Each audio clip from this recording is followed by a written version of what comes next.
All right, thank you everybody for coming. We've got one little bit of trustee business we have to take care of, and then we'll get to the main course, if you will. Ron? So I'm going to make a motion.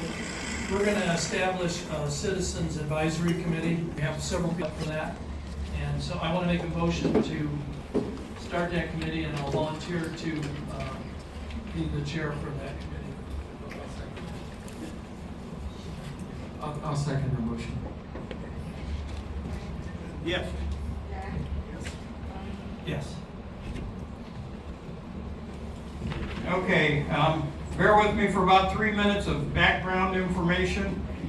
There's been so much misinformation, people jumping in and out of social media in the middle of a conversation, not knowing where we're at.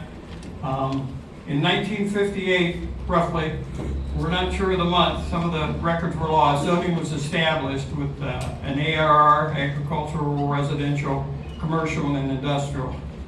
In 1999, our industrial area was changed to light industrial, and that's the piece of property we're talking about tonight.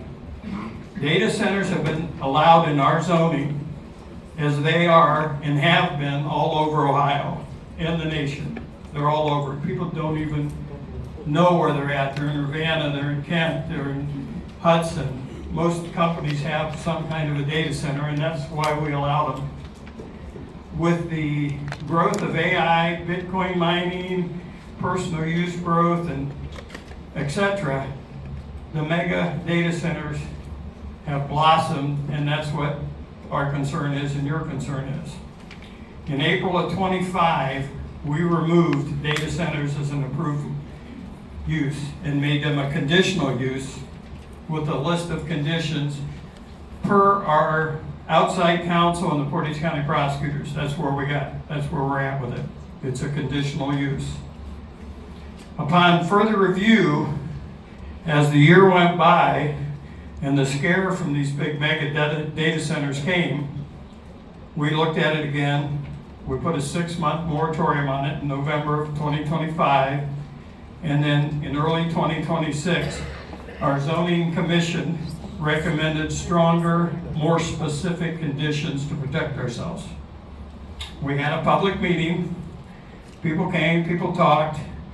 We made the decision that we're not ready to make a call on that. We've got a little bit of time. So we tabled that, and that's where we are. We have a zoning meeting that's tabled.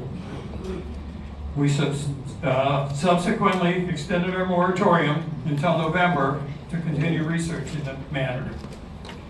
Geist and Bitdeer requested a chance to address the public in a meeting, and we accepted. Any landowner in the township can request a change of zoning or go before our zoning board of appeals. That's allowed. So they're making their pitch tonight, and we're listening to them. After the meeting ends today, we won't be making a decision today. We will continue to research this and anticipate reopening our tabled meeting sometime the end of October before our moratorium runs out in November and make a decision. At that meeting, our decisions will list the reasons behind what we're doing, whether we're allowing it, whether we're conditionally allowing it, or whether we're prohibiting it. And at that point, we'll have to have a list of reasons, a long list, a laundry list, in case litigation follows, somebody's not happy with maybe our list of conditions or if we prohibit it. But that's why it's taken so long. We have to do all this research and get this long list to protect you and to protect them, and maybe try to work something out where it works for everybody. And that takes time, and we will get it done by the time our moratorium's over. And we'll let everybody know well ahead of time. We'll announce it 3 weeks ahead of time. I think we have to announce it 10 days, but we'll announce it 3 weeks ahead of time, and everybody can come, and everybody can listen, and then we'll go from there. So how tonight's meeting's gonna go is Bitdeer will make a presentation. At the end of that presentation, we have some officials, government officials, as well as the trustees that have some questions, because we've really not asked them questions yet. So we'll take a few minutes and try to get our questions answered, and then we'll go to the public, and you can ask questions, and they'll answer questions. And if we could keep it civil, we'd appreciate it. We've done a great job up to this point. I don't anticipate any problem, but you ask the questions, they'll give you the answers, and we'll go from there. So, all right.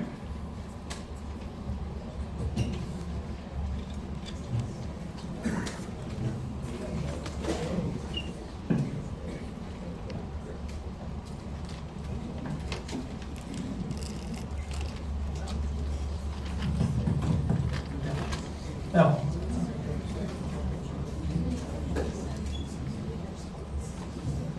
Well, ladies and gentlemen, my name is Paul Hansen.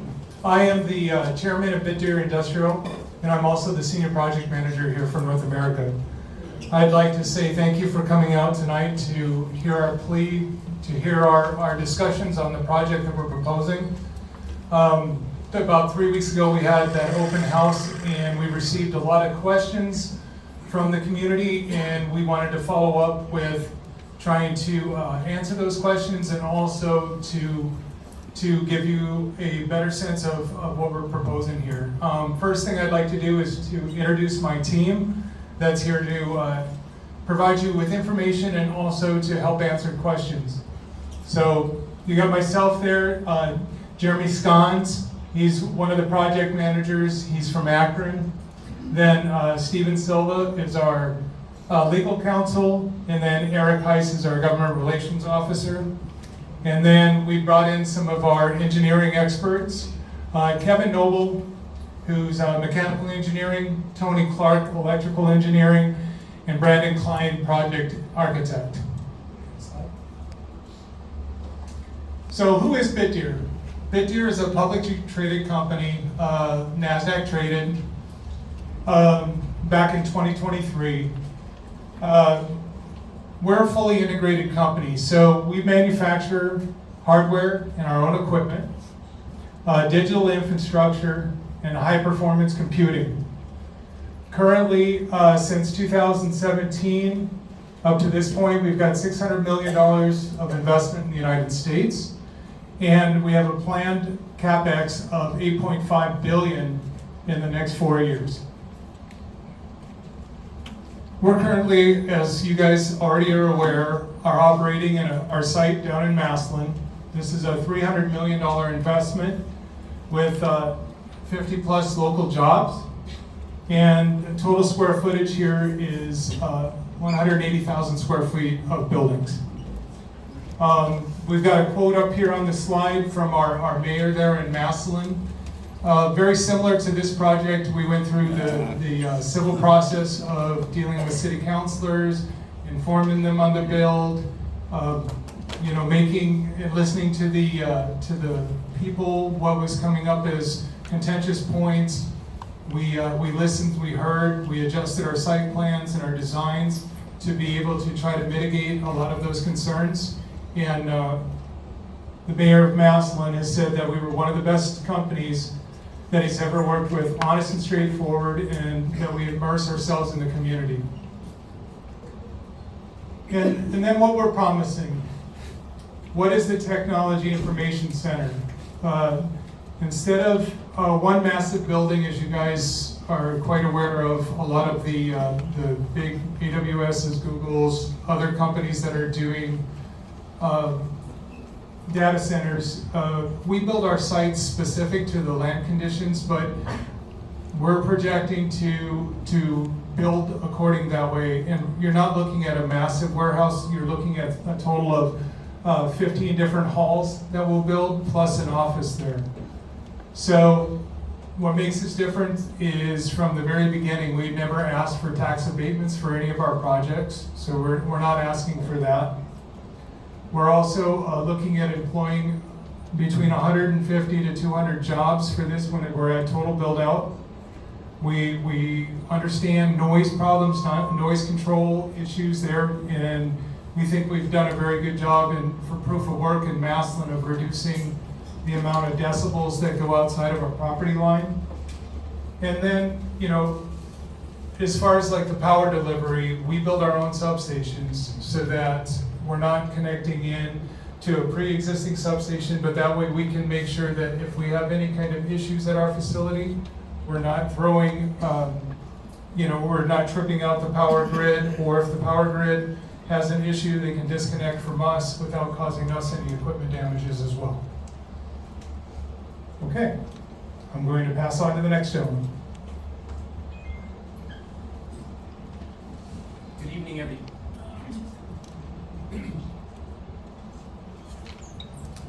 Good evening, everyone. My name is Lenny Asaro. I'm an attorney at Taft, Stettinius, and Hollister. I've been hired, and we work with Bitdeer on land use and zoning with respect to this project and other projects.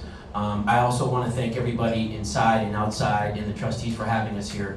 What I'm just going to basically present on very generally is one thing that the trustee had touched on, which is that the township has already adopted zoning rules and regulations with respect to conditional zoning certificates for a data center use. And what this slide shows, it just gives a summary or synopsis of the main categories within the zoning ordinance that has regulations specific to data centers. The first one that's on the slide is public utilities. One of the important points that the zoning resolution provides for is that the Bitdeer will need to provide for the infrastructure, the public utilities that are needed for this project, meaning power and water. In the event that any upgrades would need to be made, they would come at the cost of Bitdeer and no one else. And that is a main provision that is designed to actually not only protect the township, but quite frankly, to make sure that this project is developed in a way that is consistent of the needs of the township. The second is exterior lighting. It's important that the project is designed and constructed in a way that respects the adjacent properties, as well as the community. So there are very strict and stringent standards with respect to exterior lighting. Noise control. This is a really important one. The trustees, or your township, has adopted regulations to require certain noise tolerances. And how that basically works is that Bitdeer is going to be required to retain consultants and experts to evaluate the noise and sound prior to construction, and to guarantee that the noise levels operate at below a certain level. And I don't know if anybody can see it, but it's kind of hard to see on the screen, but the max dBA will be 50 at any residential property line, and that there will be annual acoustic testing to hold Bitdeer honest on the operation of the data center. That's a really important regulation that's there designed to protect the township. Also, generators and the testing of generators for the operation of the data center can only be tested at certain periods of time, and those time periods are 8 to 5, so as not to be disruptive to adjacent property uses, in particular adjacent residential. Landscaping and screening. Again, the rules and regulations require that there be certain types of landscaping, screening, and fencing to make sure not only that we have a very successful data center, but also a data center that is aesthetically pleasing and it looks good. The next item on the bottom left is design guidelines. The township has design guidelines. Obviously you can't go through all of them, but a lot of it has to do with how the building is sited, the exterior materials, the facade, things of that nature, again, to make for an aesthetically pleasing building. The next is equipment. Data centers are going to have equipment that are necessary to operate the data center. We have regulations that are, according to your zoning resolution, that requires that the equipment be located in certain locations, that they be enclosed, and that they otherwise operate in such a way so as not to disrupt any of the adjacent properties that are there. And then lastly is another really important element. The maximum building footprint for the data center use is 1.2 million square foot. So these are all of the requirements that Bitdeer will have to comply with in order to obtain a conditional zoning certificate. And what Bitdeer will have to do is they will actually have to prove at a public hearing with evidence, with testimony, with studies and reports that they can and will meet every one of those standards which the trustees have adopted on your behalf to protect the township.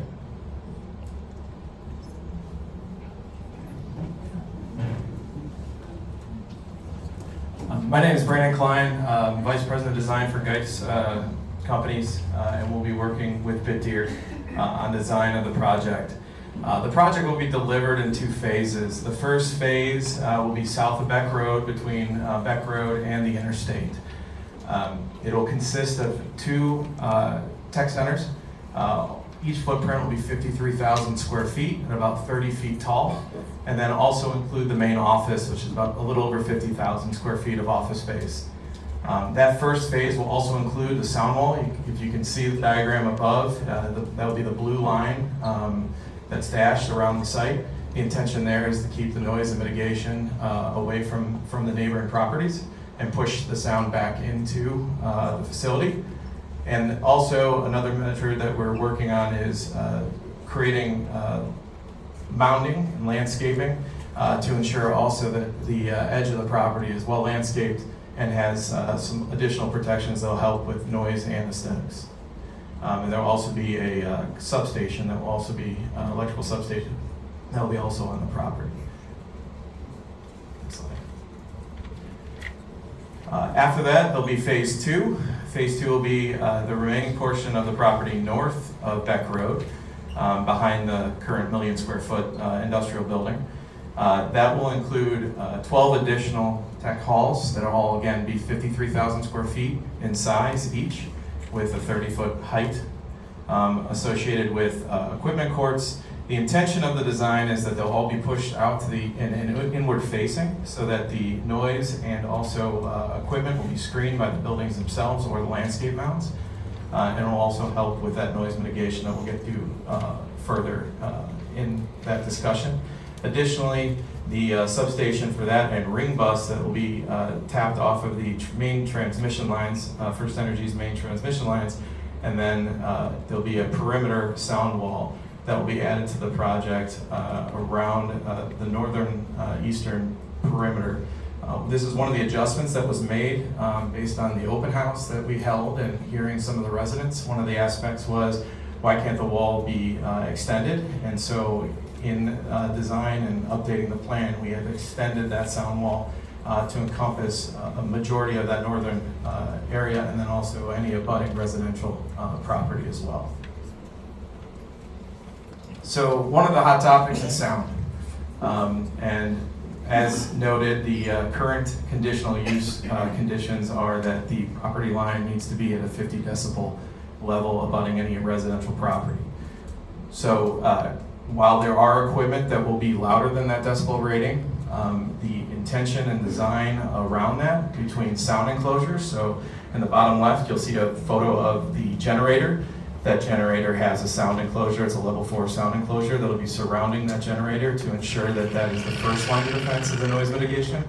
There'll also be a sound wall at the perimeter, and from all these measures, we anticipate an estimated calculation of the sound decibel reading to be in the 43 to 48 decibel level at the property lines of this property. Just to give a perspective of the decibel readings as a baseline, the roadways are between 62 and 66 decibels as they currently stand today, and the northern edge of the property is right around 52, 53 as they stand today, given the existing conditions of the site.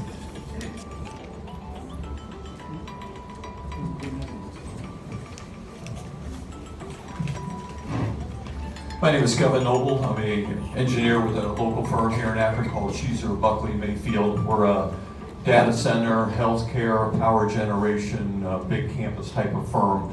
And I thought today what I want to do is take a couple of minutes. We had several questions on water, and I thought to me, best thing for me to do is I just kind of want to show you visually. I want you to understand what the water's used for and the intent of it. And so to me, it's always easy for me to do some visual. And so today, if you wait just a minute.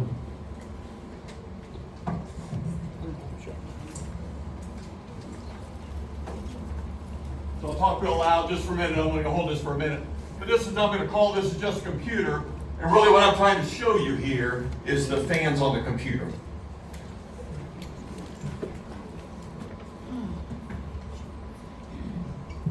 Okay, so if you think old school, when you had a computer 20 or 25 years ago, and you remember you had the desktop, and you turn that thing on and you got a fan that starts to spin. Well, the purpose of the fan is really to cool that unit. And so what are you cooling? What you're cooling is the chip. And you know, NVIDIA, you hear about the new generation chips. Everybody's trying to make a faster chip, a chip that's going to react quicker, but most of all, be able to handle the heat. So when we started computers a long time ago, we had those fans and it ran. That air, it would simply pull the air from the conditioned air from around your office or from around your room, and it would pull it across that chip and cool that chip. And at that point, we knew that that chip could only operate up to a certain level. Well, that temperature was always below kind of that room area, the fan worked fine. And you see, as we continue through our progression, if you have a desktop at your home now, you'll now see that you really don't hear that fan anymore. Think about your laptop that you have on your computer at your office at home too. You really don't hear that fan. There's a small fan in there, but you don't hear it. The reason is now we're getting better and better with these chips, and the chips can operate at a higher level. So let's get us to what we had 4 or 5 years ago. The typical type of cooling that happened 4 or 5 years ago is called evaporative cooling. If you're a farmer, anytime a big time farmer, and you deal with chickens, that's really where we got that technology from. And here's what we did.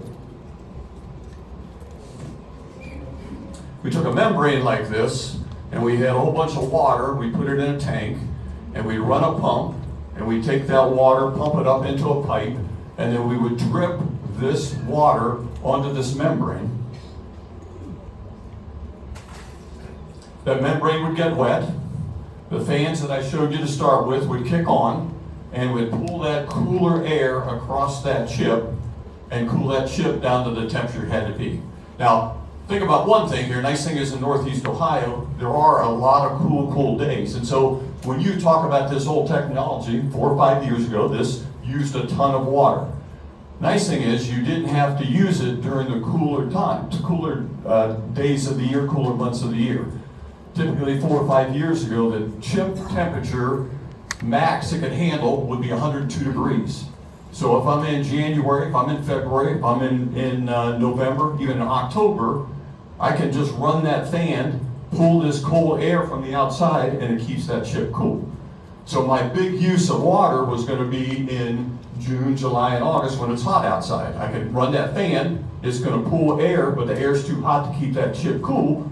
So I've got to put water under that membrane to cool it down. And so you read articles. We see articles about Meta, we see articles about Amazon of huge water demands. That's what it is. And they still use that technology today. It's still valuable, but you use a lot of water. So new technology has changed in the past couple years. And what's changed with that is the temperature of our chip. So I told you, look, 4 or 5 years ago, that chip temperature was 102. Now most of the chips that we have are at least 122. NVIDIA's next one, they say, is going to be a 152. And what does that mean to us? Well, that means to us that we don't need to cool it as much, and it still operates effectively. So we have new technology because the chip can run at a faster speed. And this chip is running when you hop on your phone, when you get into Google, when you get into MapQuest, anything that you want, you need some information, it's sent to that chip, and the chip's going to start doing its magic, and it's going to heat up. So we now have new technology. The new technology is called direct chip cooling. So the only thing that's really generating the heat for me is that chip. I don't need to really cool the whole unit down, I got to cool the chip. So new technology now today is called direct chip cooling. What I do, I take the cover off of that computer, I find that chip, and I put a metal plate on top of it, and I run chilled water around that chip, and I pick up that heat. I take that heat back to a chiller, it's called an air-cooled chiller, and I chill that water down through changes in state from liquid to gas, back to liquid. It dissipates the heat, and then that cool water goes back again. So it's called a closed loop chip, or called a closed loop system. It doesn't require any water. There's no additional water that's put in there. The system is a glycol system. It's a propylene glycol system. And so how it's filled by You buy tankers, you buy pre-mixed solution that's brought in from a manufacturer that's already made that mix, put in the system, and once that system's in, it's closed loop. You don't add anything more to it. I allude a little bit to it, almost like your air conditioned system you have at home. If you think you have your condenser outside, you feel your cold air inside, and you just have a loop going around. So that is a current system, that's a current type of product that will be with this system. It's called closed loop, does not require any water at all. We have talked about, and we show on the slides, that this facility will require 3,000 gallons per day. Portage County can handle that. So you'd ask, okay, Kevin, where is that 3,000? You just said it's a closed loop system. The Ohio Building Code requires that anytime you have an office complex, anytime you're going to have occupancy load, you've got to provide bathrooms for them. You've got to provide a shower for them. You've got to provide a mop basin for them. You provide water coolers for them. And the Ohio EPA has standards of how many gallons per day needs to be provided per employee. And so that's where that 3,000 gallons a day comes from. So the facility will use water. There will be a closed loop system to cool the chips themselves, but the facility themselves will have to provide water for those employees that they have there.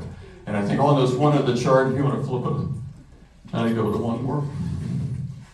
And so we put here on this third chart, we put just a little, just kind of gives you a comparison. You know, here's a school of 5, and again, this is regulated by the Ohio EPA. So Ohio EPA has these standards. They tell me how many gallons per day a student or an office worker would use. And so what we're comparing ourselves to is this complex will have between 150 to 200 employees, and that's going to use about the same amount as what a school with 500 to 1,000 students would use. Thank you. Thanks, Kevin.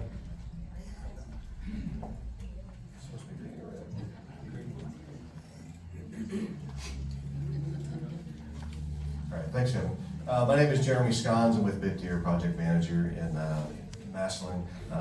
Also work with Paul Rentmore down there as well. Some more of the questions that we got on our website and also in the open house was in regards to EMF. And so what we did is we didn't know the answer to how that affected humans, and so we did a study. We commissioned a third party to come into our Massillon facility, and they went all around the entire site, and they took readings of EMF. And as you can see here, that red line up there, whatever the reading is, the 5,000 of those, whatever that is allowable. There's 5,000 allowable of EMF inside anything, and for humans essentially. And ours is a blue amount, and that is well underneath any allowable limit period. So the highest one is next to the substation, which is 291, and that's compared to 5,000. So we got a statement from the third party, and they said that based on the results, their assessment is that we are well within the allowable EMF readings on the site. So really not a concern for EMF.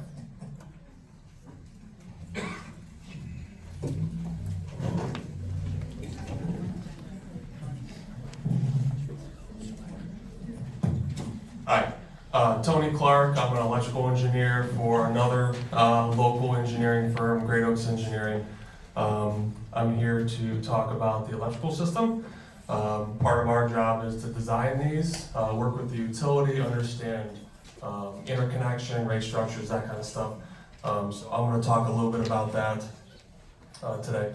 So the first slide here is really kind of showing that Bitdeer is a 100% paying for all of the infrastructure upgrades. So along the back, we have main transmission lines. We've also got some more transmission lines that I'll show in a little bit on a map. They have committed to paying for all of those line extensions, all of the costs associated with that. That's for the utility and the utility's boss, ATSI and PJM, which I'll get into in a second. They will have 2 dedicated power lines, one from the back and one coming in the front.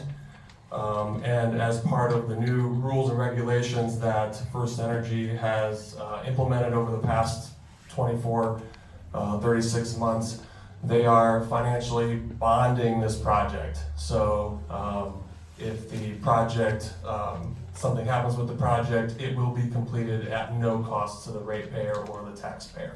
So that's a new piece of information that is, again, continuing to make this more reliable to everybody on the grid. And then the last section, the last bullet point there is, the rates are set by the state. They're set by PJM, by PUCO. They are already aware of this project and planning for that. Teams of engineers have looked at what it would take to connect this project to the grid on both sides of the fence. So the utility has their team of engineers, Bitdeer has their team of engineers. Both have been going through the engineering exercise for years. So we're at the point now where everybody is signing off on this from a capacity standpoint, from a build-out standpoint, as we get through to the next section. This slide should look a little similar to earlier, but I've added a little bit of a better diagram of the grid. Again, point one is Bitdeer pays for everything. They are connecting to the grid, they're owning that line tap. Even if First Energy is installing, or their subcontractors installing the line tap, Bitdeer is paying for that and bonding it. So there's a good sense of that this job will be completed. Will it raise residents' electric bills? No. Residents' electric bill is set by, again, the state, the PUCO, and PJM. We are not part of that. That's an independent capacity market that happens every 3 years. So those rates are determined based on upcoming loads. So like I said earlier, PJM and the PUCO are aware of this project, they're planning for it, and it's part of the flow. So again, lots of people have looked at this. What happens during a power outage? This facility is going to have fully redundant backup generators. So when power goes down, which is vastly different than distribution lines that serve your house, if the power goes down at the transmission level, that's a big deal, but the generators will back up the whole system. Okay, so there will be a good continuity of power. Will it strain the local grid? No, the facility gets its own private high voltage line that connects from local neighboring roads. And again, just hammering the point that these are different lines than the lines that serve your properties. And then how is it built? It's built in one section at a time. We've got 2 phases to this project. Before each phase is turned on, dozens of organizations and engineers and people go through it with a fine-tooth comb and approve every little aspect to it. And that gives you and me and all the ratepayers and residential people certainty that this project is going to be a successful project. And then I threw this on here. That red dot is where the project is, but this is the general transmission grid in the area. It's pretty extensive. I think the purple being the 345 kV lines, orange being 138. I think it tells a pretty good story. Down in the lower right, there's the Hannah substation going up to the Jupiter substation over in Walton Hills. These lines are direct tied to those 2 substations. So they're really in the power transfer business as opposed to serving customers. And again, at the higher voltages, we have a much higher reliability requirement. The PUCO has a much higher reliability requirement than the distribution lines down serving our houses. This is a little bit more expansion of what I already discussed, but this is a normal electrical grid system. You have your generation, and there are thousands of the red, thousands generators pumping power onto the grid. So this shows it very linear, but it's truly like a star network. So you have all these generators feeding power into the bulk electric power system, the BESS, and that's represented by the blue. So the blue is what those pink lines were on that last page. They're the ones transferring power all across the nation, all across the state.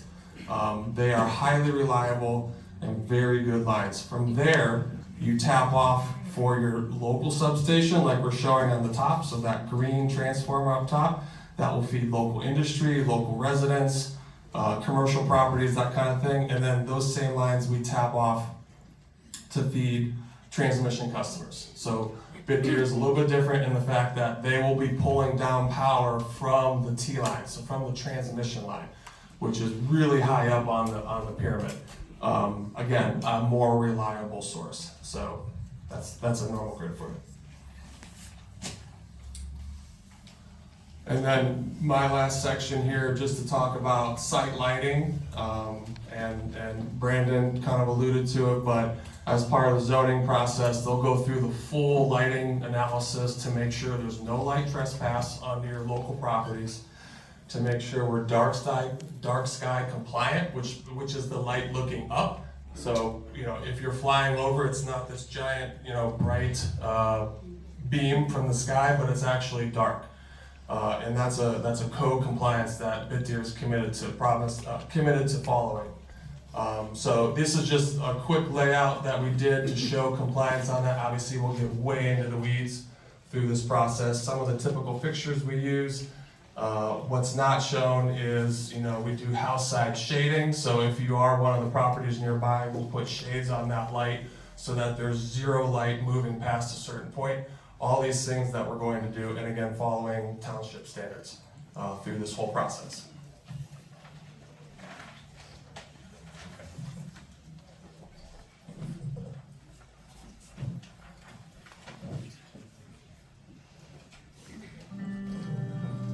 We live in the Rust Belt, correct? So where's the ceilings? Let's go. Wow.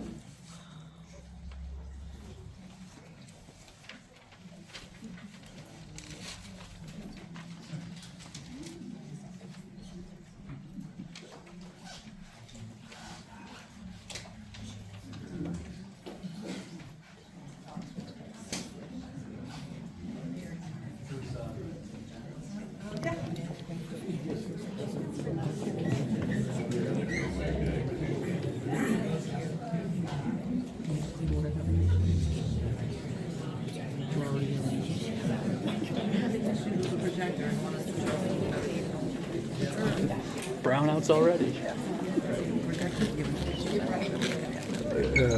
No signal. Yeah, no running water either. Oh my God.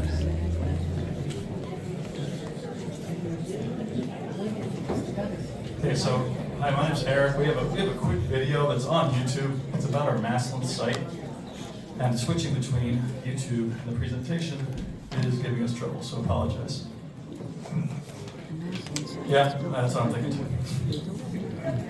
So we're gonna skip. Totally different. We'll just go to the presentation, please. Mm-hmm. There we go. Okay, so I can summarize the video, or you can just, we'll send it out and we'll post it on our website. You guys can all see it.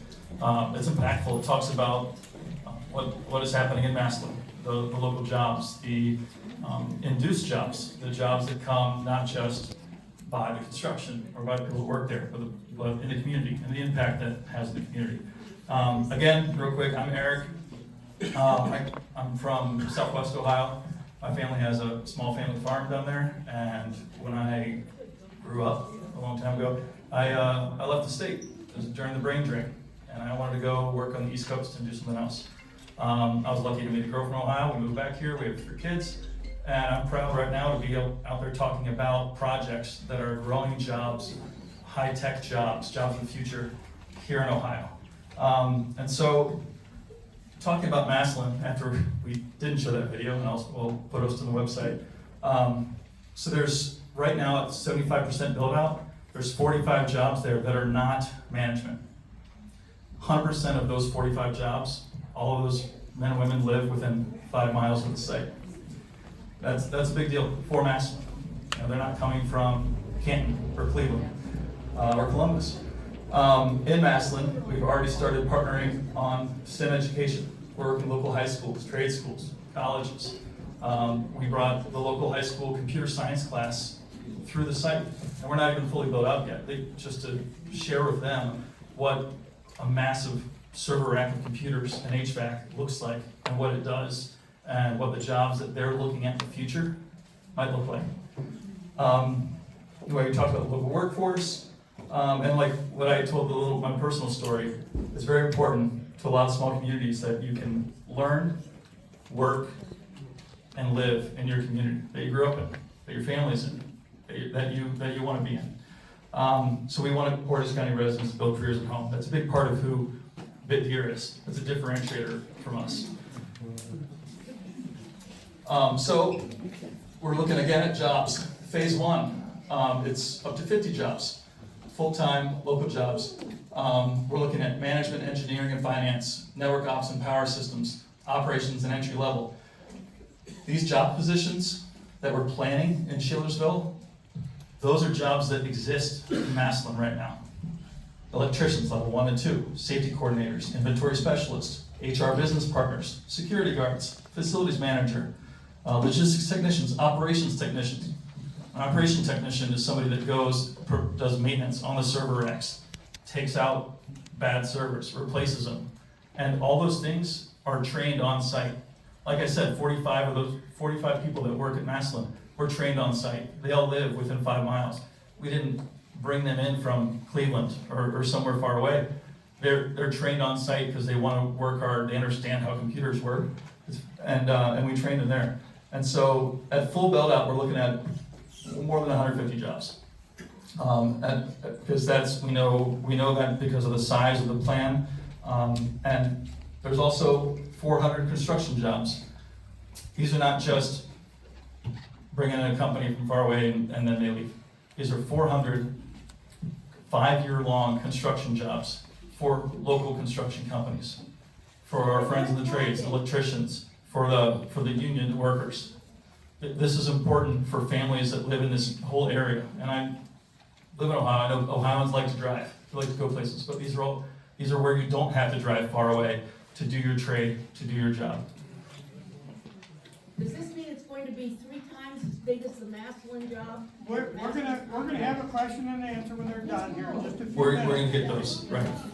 So, and we'll address that question. So, we're not asking the community for incentives. We're not asking the state for incentives. We're guaranteeing measurable community benefits. So, like I said, no tax abatement. This is the in writing memorandum of understanding. Minimum guaranteed real estate tax revenue when phase 1 is complete of $2.17 million. That's guaranteed. To the state. What else did the tax revenue mean? So right now, the top line, you can see Crestwood Local Schools, current property tax revenues for local schools, 10 million, 10.7. Shalersville Township, 391, 100,000. Shalersville, Mantua Fire, Joint Fire District, 2.06 million. That's our current property tax revenues. The bottom part shares Crestwood Local, Shalersville Township, Joint Fire. After phase 1, what's going to be added to those tax revenues? After phase 2, what's going to be added to those tax revenues? So Crestwood Local Schools, which has a $10.7 million tax revenue right now, that's their budget. They're going to get an additional $3.77 million annually. That's an increase of 35% for a local school budget, which is 3 years ago passed an emergency funding levy. Shalersville Township, after phase 2 is complete, $450,000 increase to what their property tax revenue of $391,000 is. Shalersville Joint Fire, Manoa, sorry, I'm from Southwest Ohio, like I said. There's an extra $800,000, which is almost 40% increase to those firemen to protect our communities. In Massillon, and Paul's going to talk a little bit about this too. We don't just come in and say, okay, our taxes are paying our share, even though we're proud to do that. We're also part of the community. 45 people work within 5 miles of the Massillon site. This is a big deal for us to be part of the community, not to just pay taxes, but to also engage and participate in the community. Yeah, so this is something that that Bitdeer solely expresses, is they don't want to just be an employer, they want to be a community member. So each year we set aside budgets for community engagement, for community partnerships. With groups like the Sam's Club, which I'm a U.S. Army veteran, and it means a lot to me to support our local veterans. So that their program is big in Massillon, and happy to be part of that. Boys and Girls Club, we support them not only in Massillon, but in our Tennessee site down there. Volunteer fire departments, we've gone through and had requests of, they can't afford new firefighting equipment, new hoses, and things like that. We've spent a $30,000 donation there in Rockdale, Texas for the local volunteer fire department. Local education systems, working with VOTEC schools, working with high schools, developing new education programs.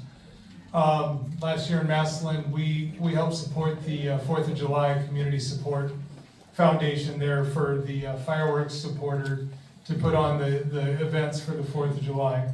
So each year our donations can be separated, or we end up with long-term commitments to certain groups, but we are always evaluating where's the next step that we can be a community member, where can we support a shortage that's in the community. So I can honestly say that our company is very vested in being a community member, and we're always open to opportunities to share in the commitments of what the community finds as a priority to them, and we're always open to hear those opportunities for us. We'll evaluate them and see where we can contribute and help. So again, we've got letters of support we can share with you guys, and again, I guess that will kind of wrap up our conversation and what we wanted to bring forward, and open up to the officials here for any of the questions that they may have, and then we'll open up to hear from y'all. So thank you for sitting through our presentation. We appreciate it. All right, thank you. First off, we're going to start with our state rep, Heidi Workman. She's been in some meetings on possible effects that these could have, and maybe possible cures, but we'll start with her. Thank you. Thank you so much, Frank, for having me. Good evening. It's so great to see you all here. I have never been at an event that was so packed, so thank you for coming and advocating for your beliefs and making your voices heard. So I'd like to take just a moment to talk about the work that we've done at the state level. I was appointed to the Data Center Study Commission, where we heard from a variety of stakeholders, industry experts, and of course the residents from across the state of Ohio. So I want to bring you up to speed on what that entailed and what the majority of the concerns were. Do you have a stand I can maybe?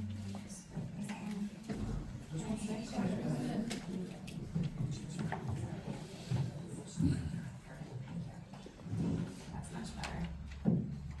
So we had a variety of concerns, and I want to list those off because I surveyed this district as well, and many of your concerns reflect the concerns of Ohioans across the state. So there was a significant demand for a statewide moratorium to pause the development of data centers across the state so that we had some time to continue the conversations and make sure the appropriate regulations were in place for our local communities. One of the top concerns was water usage and water runoff, or the concern about water contamination. The electricity grid strain and the grid infrastructure resilience was also another major concern. And of course, the risk of cost shifting to the residential ratepayers. And I will address again how we intend to resolve that issue. Another one was non-disclosure agreements being signed in other jurisdictions that have kept our residents in the dark about how the project was moving forward. So essentially, no one knew the project was coming to their community until they were breaking ground. So that was a major concern. Tax abatements, so the sales tax the sales tax or sales and use tax at the state level and the exemptions on that front. And then, of course, local property tax abatements that some of our jurisdictions are putting in place to incentivize data center development. Of course, air pollution, noise and light pollution, and EMF, as was discussed here tonight. And then loss of farmland and essentially the paving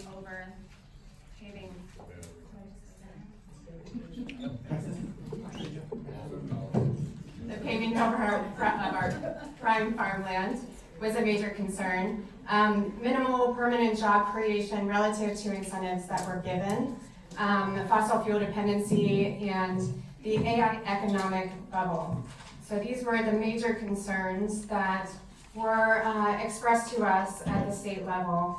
We sat in the residential Ohioans meeting for 6 hours, and we heard people from all across the state of Ohio, and we took those concerns very seriously, as I have here with all of you. So what have we done to address the issue? And this is the main thing.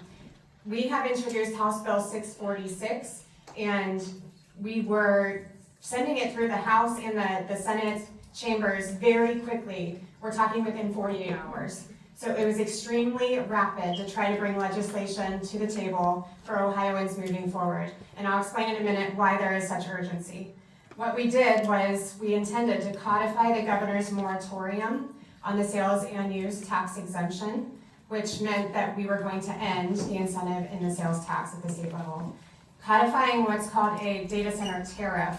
This will enable our electricity suppliers, the PUCO and PJM, to create a new rate class for data centers to ensure that as rates continue to increase, the data centers are entirely and solely responsible for their increasing costs and their demand. So that would not in any way allow the residential ratepayer to be impacted by data center demand. We were going to close the 30-year loophole on data centers, the mega project abatements. We were considering data centers about 250 megawatts, whether solely or clustered, to be connected via House Bill 15. This means that we were requiring them to build their own energy generation, behind the meter generation, requiring complete cost coverage of all of their electricity demand. We wanted to use the water in closed loop water systems only, or even more innovative water technology, maybe something like dry water cooling systems, things of the sort. So anyway, to mitigate water demand. We also put in a provision that NDAs could not supersede a public records request. We also wanted to introduce what's called a collaboration bond in an escrow account. So essentially our data centers were going to be held responsible for putting that money into an escrow account for the community, guaranteeing what they promised in jobs. That formula would look like the number of jobs times the average salary times 10 years. So in this case, if Bitdeer is saying 6 to 9.5 million times 10 years, we would put all of that into an escrow account, guaranteeing that revenue for Shalersville, the schools, and the county. We were also putting in a provision to put a limit on the amount of tax abatements a local jurisdiction could provide to incentivize the building of these developments, and we were going to cap that at 50%. So you have to understand that there are many jurisdictions across the state of Ohio that are welcoming these developments. So not all are rejecting them. So we had to be very careful about how we were going to balance that demand, because some communities see it as a massive investment. Others want to say, no data centers in my community. And we need to balance both of those expectations. And then we were going to direct the Department of Development to create a data center toolkit, which would provide recommendations and support materials and state-level support resources to our local jurisdictions to navigate the process of data center development and the discussions that would lead through that process, including legal resources if they needed them. And then mandating water reporting. So we would mandate that data centers, and this is a provision I really pushed for, mandate that data centers would report their water usage and their water discharge on a quarterly basis with all the breakdown of all the chemicals or basically the standards, the safety standards of the water coming in and the water coming out of that center. So what happened? We were rushing the process. It wasn't good enough. There's more work to do. The Senate was on board, the House was not. So my colleagues were not satisfied with moving the bill forward. And that is probably a good thing, except for one major issue. This fall, we anticipate that there will be an emergency electricity data center, or electricity auction through PJM.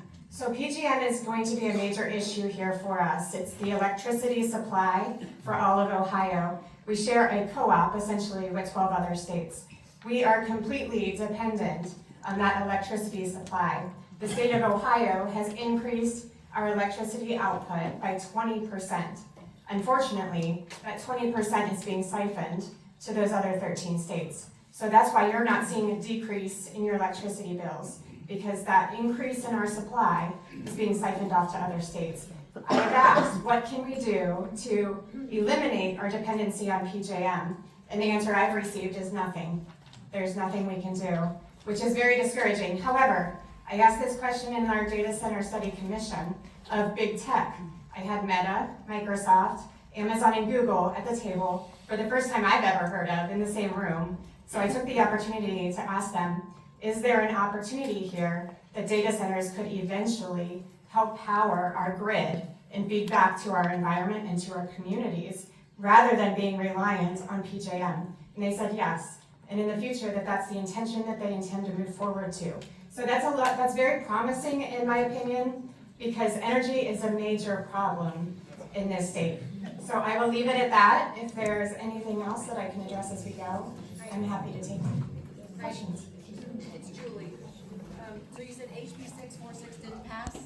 It has not passed. It's not good enough. However, we intend to return next week, and hopefully we'll have a session at that time to move it out of the House with improvements. And then did HB 15, did you say, did that pass?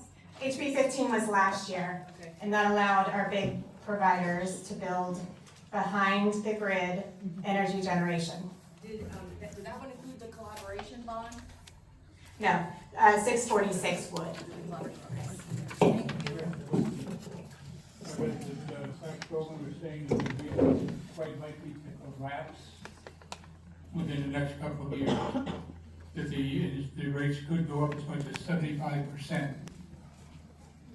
I have not heard that, but that is another reason why we need to become more energy independent. So it's really important that we solve the crisis with energy supply through PJM. Ohio is one of the few states that has behind-the-meter energy generation through House Bill 15, and we actually are leading the world on that front. So there are many other states following Ohio's lead. I don't know if you want me to take questions or if you guys want to offer questions first, and then I can come in. We'll go around the room and take questions of you and anybody else. I just want to make sure as township trustees, you get the first say. We're fine. Some of these gentlemen flew in from out of state and have to leave at 7:30. So if you could ask the questions of them maybe first. Is that important? And I'll walk around and I just ask anybody that's gonna ask a question, just please state your name, where you're from, and then ask your question or your comment. My name is Richard Love, and I live in Shalersville Township, and my question is, do you have a website? It's a good question. I'm working on one. It'll be HeidiWorkman.com, but it's not up yet. My apologies. Soon. I've been very, very busy.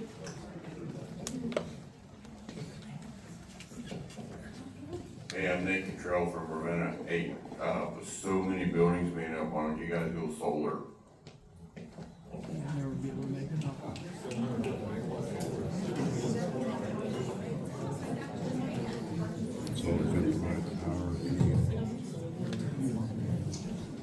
Solar is a great option.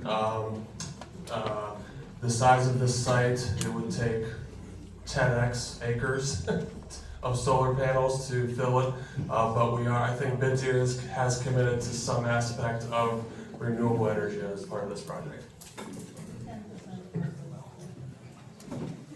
Mike Bilza from Manaway.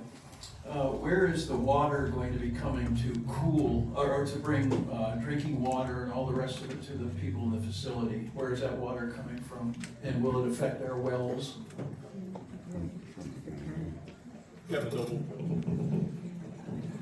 Kevin Noble, Caesar Buckley. So there's infrastructure in this park now, and that's where that water will come from. So again, I want to reiterate, it's the 3,000 gallons per day is basically like putting a new school in there. So we're not impacting the wells. We had the slide up there when I was talking that there is available of $250,000, 250,000 gallons available from that facility, from Portage County Water. We're only taking 3,000 of that a day. Right now, it comes from the Quake Road facility. They also have a line tied into Manaway Village. It's not operational. They have to build a water tower, difference in the elevation, and they're not able to ship the water from Manaway. But sometime in the next 3 or 4 years, when that water tower gets built, then they'll tie into Manaway also, and there'll be a ton more water. But right now, it's all coming from Quake Road, so. Denise Beats from Manaway, and I have a couple questions. How big is the Maslin facility?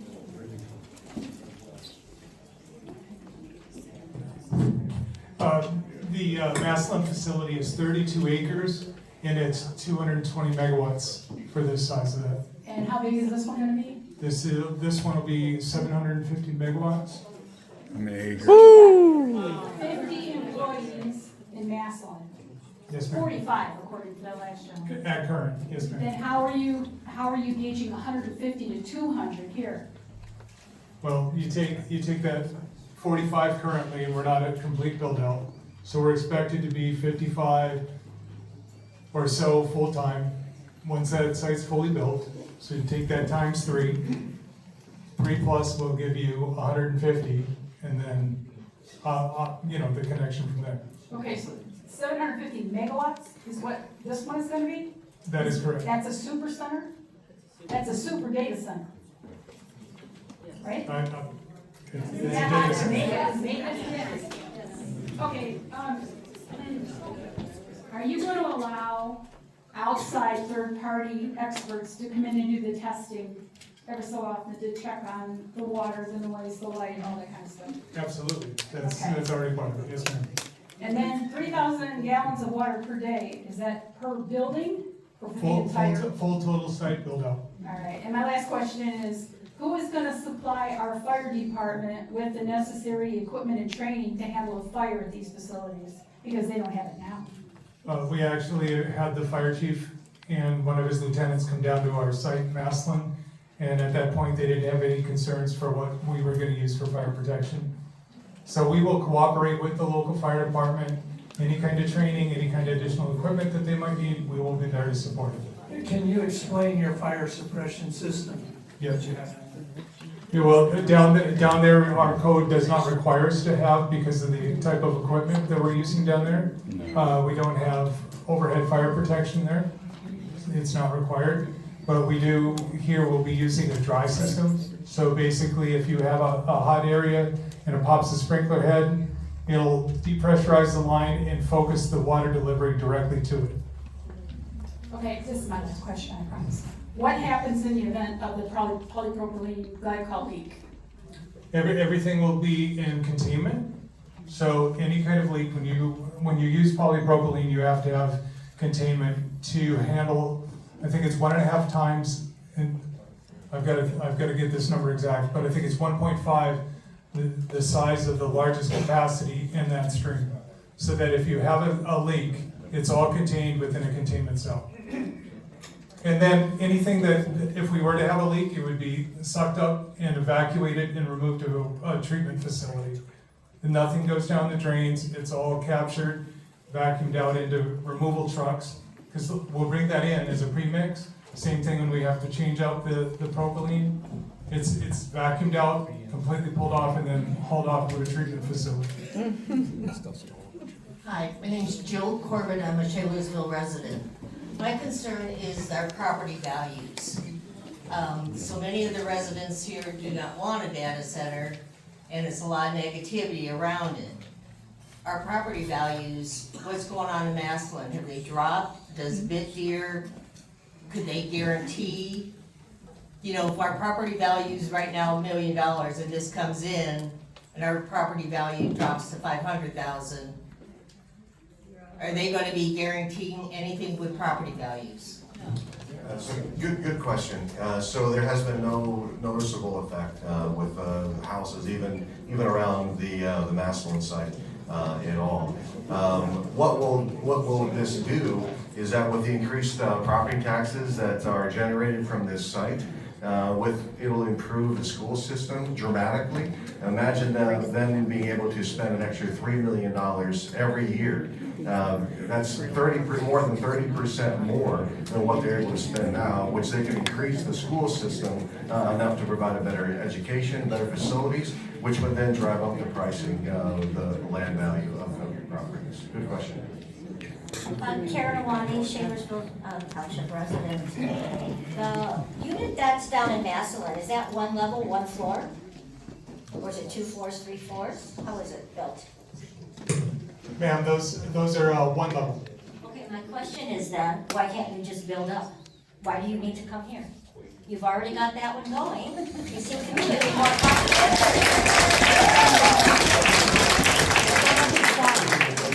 So again, Massillon is built out to the size of the power available and the land that we have. So there is no room for future growth at the Massillon facility. Well, then I think that's something we should be checking on, because that would be more cost effective for you guys too. Definitely less headaches, because most of us don't want you. Hi, my name's Al Overman. I am in Shalersville. These 3,000 gallons per day, it says including periodical maintenance flushes. Are you telling me that how often is the periodical flushes for one, and that you're never going to spill any of this water anywhere? That you're never going to get any leaks? What are you going to have in place to clean this stuff up, especially when you get rid of that, I call it glycol? If that's outside and you've got it on the ground, you're going to have it on concrete, correct? Concrete is also porous. So if it can go into the concrete, it can go into the ground. I worked for a company that had its own water treatment facility. We had trucks going out of there every day because we couldn't turn it back into Twinsburg. So I don't understand how this is going to be anything and how you're going to capture it, the runoff of your buildings. And if you always have to put water in it, where is the water going? Is it turning into gases which go out and turn into the air? How does that actually work? There's several questions there, so if I miss one at the end, just grab me right before I put the mic down. So again, I try to reemphasize, this is a closed loop system. One part I want to add to maybe help you a little bit. I know if you drive by a hospital and you see a big cooling tower, you see this plume of moisture. Okay, that is a closed loop system, but that's a closed loop water cooled system. And really those systems are not much more effective than this evaporation membrane that I showed. So here with this in Bitdeer, you had some comments a month ago or so, and they're embracing this newer technology, this direct cooled, and it is a closed loop. Now, those type of systems, again, we design those, our company designs those for hospitals, for large campuses, and all those systems always have pressure sensors with them. And those pressure sensors are very accurate, and if you have a leak, again, you are building a piece of equipment and piping done by qualified workers, and so it's pressure tested at the end. Leaks do occur, absolutely, but obviously this is not something when you first build it you should expect a leak, but leak will occur. And when it does, this pressure sensor senses that and immediately shuts that pump down and shuts that system off. We talked about multiple buildings. This has multiple chillers to it, so because one chiller goes down, the whole facility doesn't go down. There's redundancy to those. So one of the questions is what happens when you have a leak? Do you know you have the leak? Yes, we know we have the leak. We find that leak and immediately clean it up. As Mr. Hansen said, that it goes then to proper disposal. It could occur over concrete, absolutely. There's a special sealant that puts on concrete that'll protect that from perforating in. Please note that propylene, if you look up on the website what propylene glycol is, it is a food grade, it is non-toxic, and the Ohio EPA does allow that to be taken to a wastewater treatment plant. We're not proposing to do that. That's not how Bitdeer works. They will clean it up. But you can do some research on propylene glycol, and it'll give you good information on what that is. It's a non-toxic product. Julie Howard from Shalersville. I just had 2 questions. So obviously you're saying that the propylene glycol is more efficient than water, but it's still taking the heat off of the chips. So where is that heat going to go once it goes into the propylene glycol? And my second question is the generator decibels for your emergency generators. Like, if obviously that's an emergency situation, so whatever happens, but like, are those going to be inside of that soundproof buildings as well? The dissipation of the heat, so the dissipation of heat would go into the atmosphere just as your normal air condenser does in a home. We do have chillers. These chillers have fans to it, and it dissipates that heat out in towards the atmosphere. As far as the generators go, those generators are individual generators. They'll have sound enclosures around each one of those generators. The output, decibel output at the source of that generator with the sound enclosure is in the mid-70s. So it's a mid-70 decibel reading at the source of that generator when with that level 4 shroud, if you will, that's around that generator. Hi, my name's Mickey. I'm from Shalersville. My question is, can you put in writing a guarantee that you're not going to drill 1 million wells in this property and drain our water? Yes, we've offered that actually. Thank you for asking.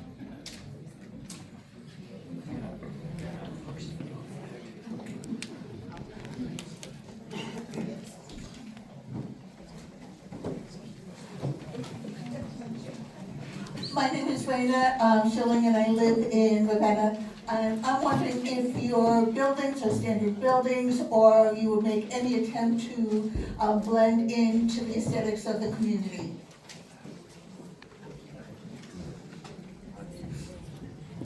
These buildings, as we mentioned, are 53,000 square feet. They're metal sided. It would really look like a metal sided barn. You know, in that structure. They're cold form, metal framed, and fully insulated.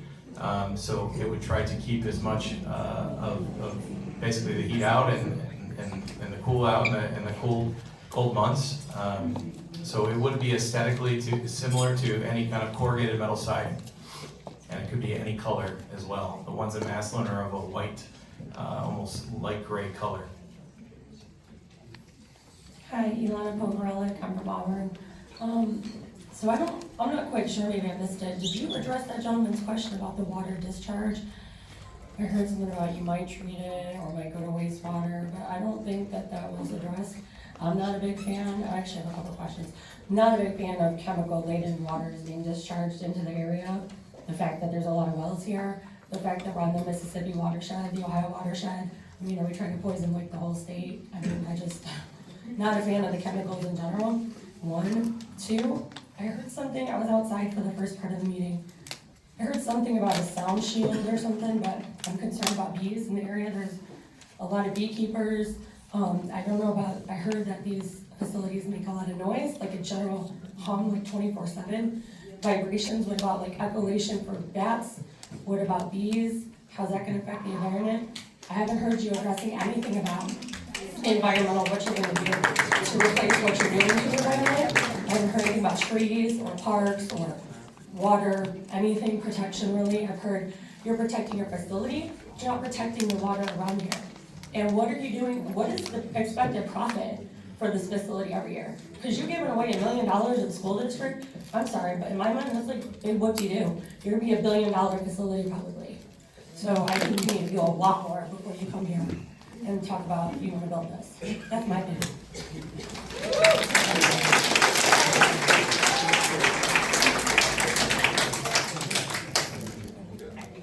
Hi, I'm Phaedra. Wait, yeah, I was like, wait.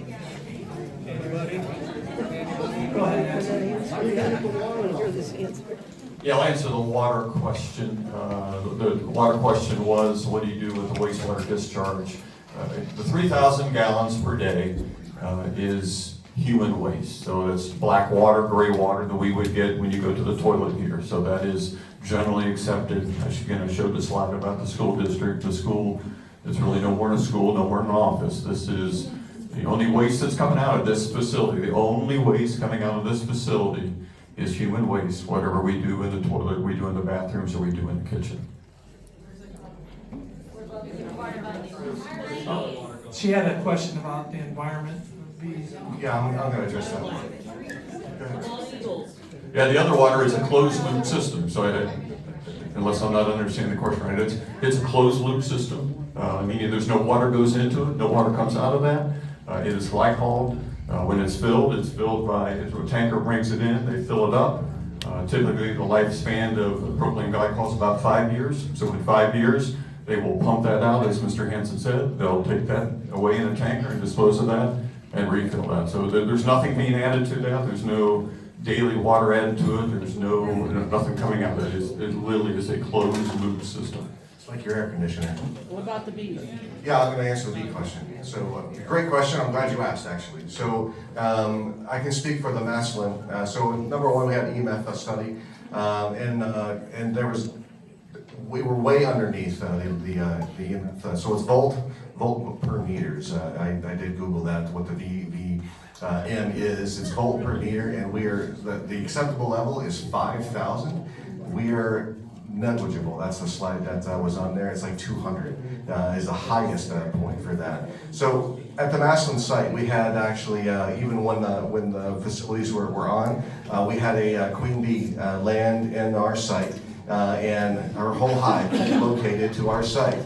And was there for 3-4 days until we were able to get somebody, that the contractor came in and from another project, and he actually took the queen bee and her whole hive elsewhere. So that's fundamental information, actually reliable information, that the bees are not affected, and they're not going to be scared by that. They were there for many days. There's many deer that go on our site. We have a mink go on our site. There's all kinds of creatures that go on our site, and they're not affected. Animals are not affected to our information. If you start posting those pictures and Maslin with the deer and the bees, I'd love to see those pictures on your website. Sure, absolutely.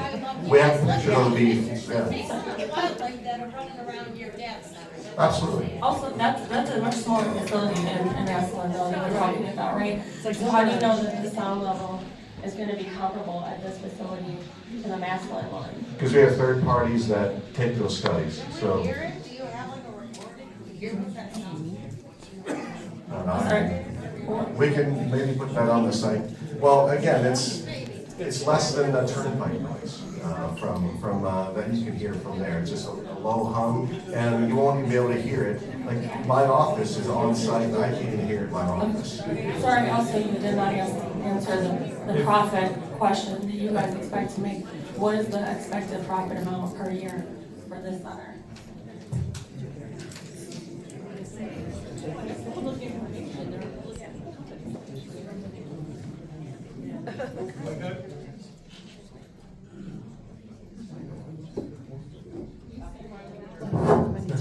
Yeah, that information, that full build out, it all depends on the economics at the time. So that information is not readily available.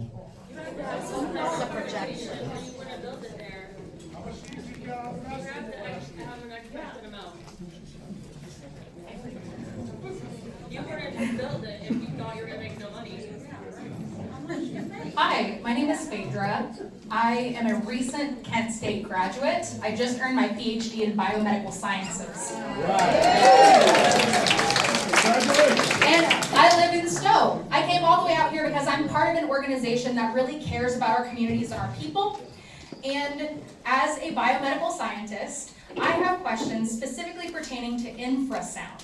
Infrasound is subaudible and it's generated by mechanical noise. Infrasound exposure to human heart muscle under laboratory conditions after just 1 hour weakened that heart muscle. And infrasound cannot be dampened. So all of these sound containment measures really aren't gonna do diddly squat for community health. And lastly, if you're against this data center, can you just raise your hand for me real quick?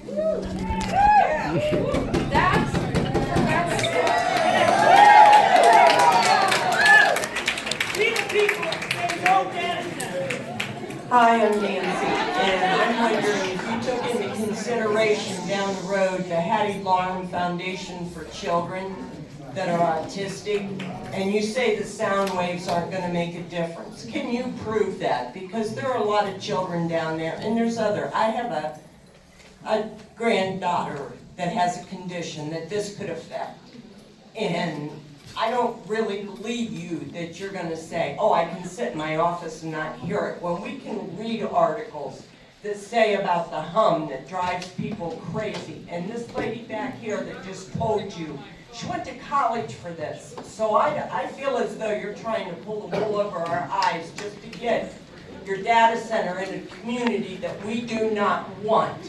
We want our farmers. We want our children to be raised.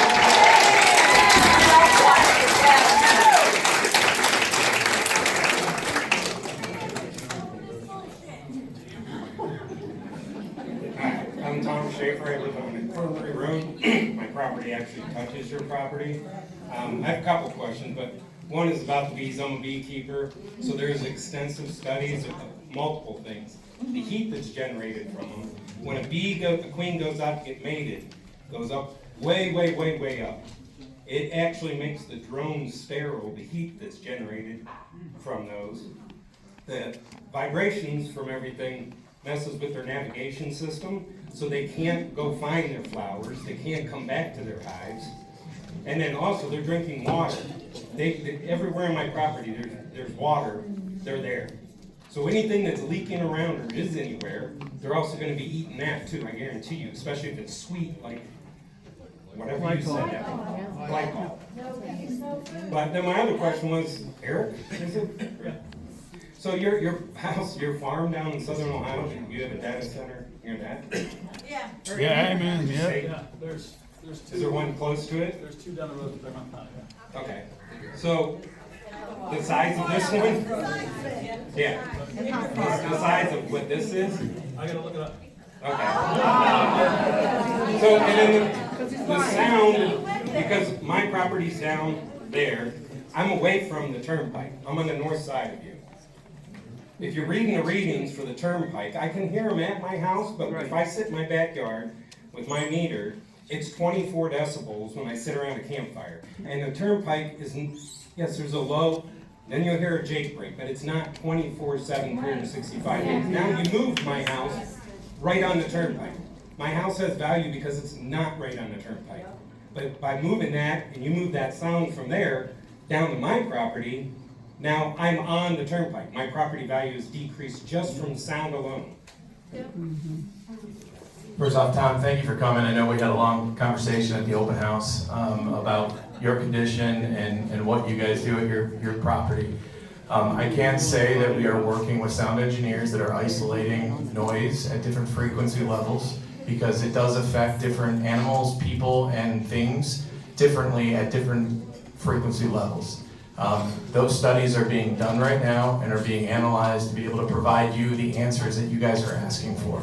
Unfortunately, we are with those answers currently today, and I would ask that if we respectfully, we are going to provide that information because it was something you guys brought to us, asked us, and we're working on. So I do want you to know that we hear you, we're working with it, and we're trying to get you the true answer from other experts that have gone to college and have received accreditations for that specific requirement, right? So I don't want to give you wrong answers, we want to feed you with the right answers. So the college people that work for you. So I got to answer on the sound. So our closest resident is, I don't know how many feet away, but right on the other side. It's actually closer than the closest resident is on this side. And we took a decibel reading right on the other side of the sound wall, and it was 23. Which is basically a whisper. A whisper? Have you been there? In Massillon. That's where we built. We can't take a sound. Something happened. What's that? Which is a lot smaller than what this is. Right. Sure, but it's all relative, right? 1/3. Because you don't live here. However loud one car is, it still stays the exact same. Yeah. And 3 stories tall, don't forget. What you gonna make off of this? Oh, they don't know. He doesn't know yet. They won't know until they. Hi, my name's Jessica. I'm with Portage Residents for Responsible Development. And I own a home in Streetsboro, Ohio. I grew up on a dairy farm in Garrettsville, Ohio, lifelong Portage resident. I have a couple of questions as well. The first question that I wanted, what is the explicit business purpose of the space? Is it exclusively crypto mining, or will it also be used for generative AI technology?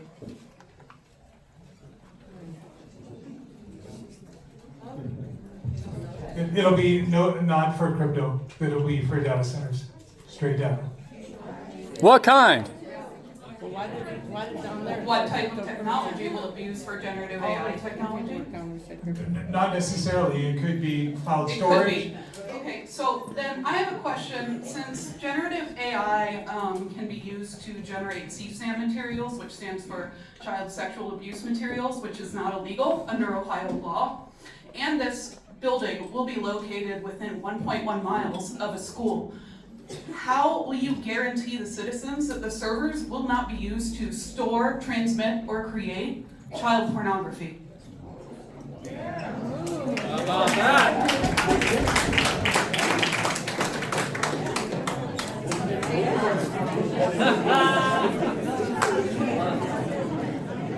Good question.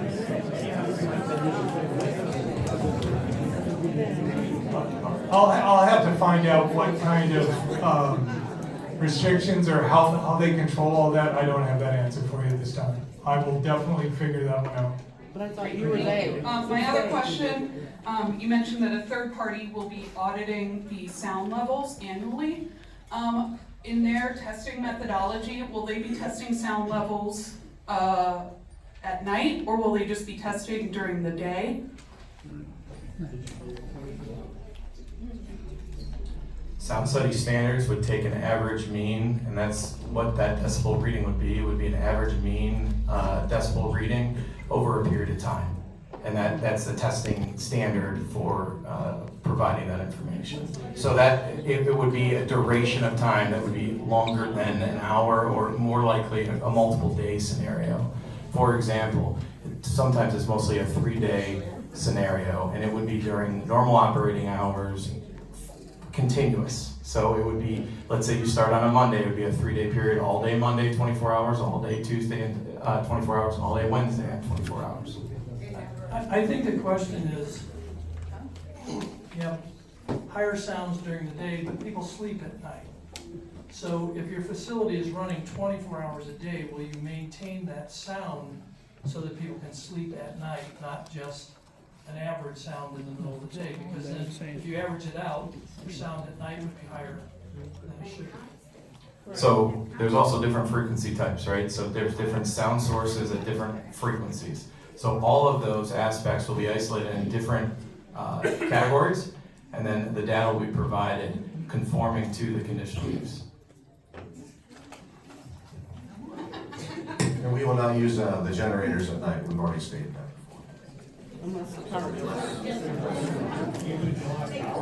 I'm Susan Green, and I'm a Shalersville resident. Mr. Weiss, my comments are addressed to you. My name is Susan Rohr Green, and I am a 4th generation resident of Shalersville.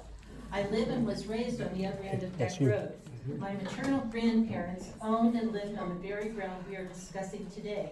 So you can see I have a vested interest in what happens here. My father, Frank W. Rohr, and my brother, Frank R. Rohr, were trustees, as is my nephew, Frank. Rick to all of us. My son, Brian W. Kroc, serves on the zoning board. This should tell you of the love we have for this town. We are all aware of the ramifications of this data center if this project moves forward. And I know you are an intelligent man and are also aware of what a disaster this will be for our town and our county. Environmental issues, loss of our glacial aquifer, electric bills going sky high, and possible brownouts, and of course the health issues with the ambient noise 24 hours a day causing headaches, sleeplessness, and even seizures, as I have read. I'm appealing to your moral compass and asking right now if you would put an end to this project. I'm sure you have more than covered your initial investment in the purchase of my grandparents' previous farm and can find a more suitable, safe enterprise for this area. I travel the county and I see all these nice buildings. Portage County has been very good to you. I am appealing again to your moral compass to build something suitable here, and if not that, then to give this land to our town or our county. I'm sure the tax consequences to you and your company would be substantial, but more than that, I believe that you as a person would feel a great inner peace knowing that you did the right thing.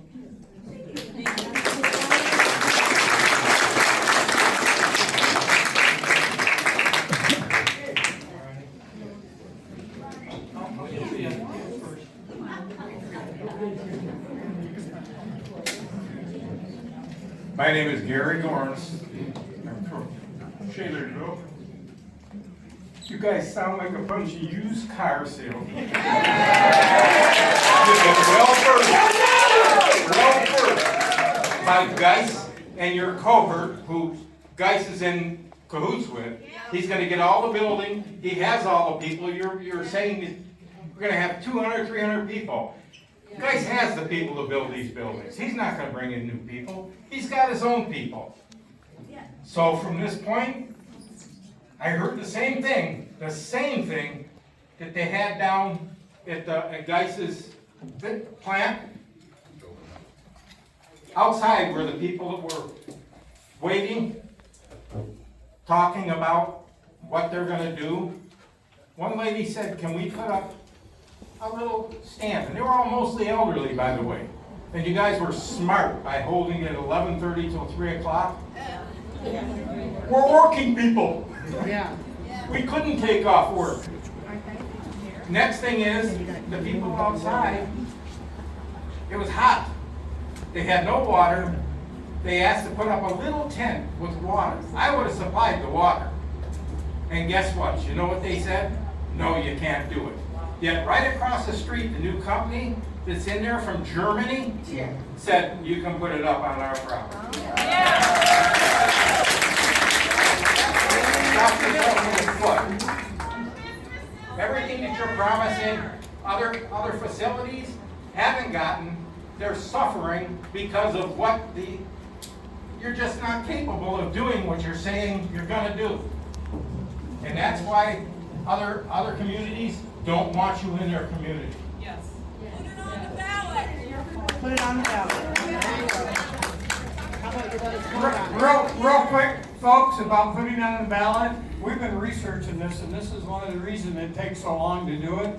And we've been waiting months, and everybody's been saying, just say no. We're in the process of gathering all this information. The Ohio Revised Code is our only legal book of rights. The Ohio Revised Code doesn't give a township an option to put something on the ballot, okay? And not even the public. You can come back on a decision and question that, but we can't say, and we could get plenty of signatures before the election, but we're not allowed to put it on the ballot. You guys can yell and whatever, but by law, we're not allowed to do that. Do something, change the law, let us have that right, but we don't have that right. We don't have the right to put it on the ballot. What about at the county level? I don't believe so. I think it's at a state level. No. I don't think the county has it. The commissioners are here. I think that is a state level, and people are trying to get it on the ballot, and I'm not sure that they're going to get enough of that.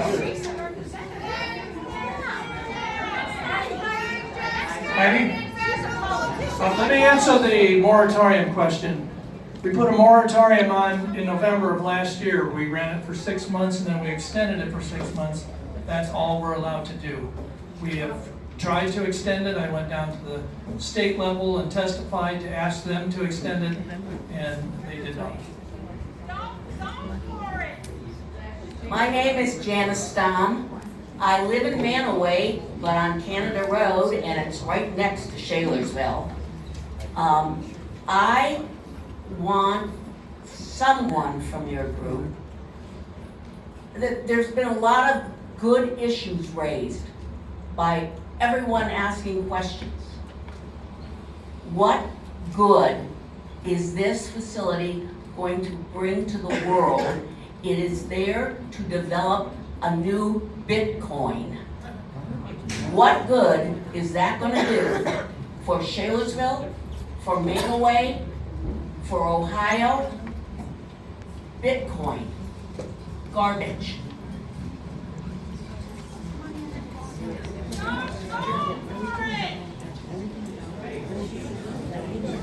Got a question from outside. Justine Lanning, I live over in Freedom Township right next door. You had, if I could hear correctly, you had mentioned that the heat, once it's cooled, will be released into the atmosphere. So I want to know, how much will the air temperature in the local atmosphere increase as a result of all the heat that you're releasing?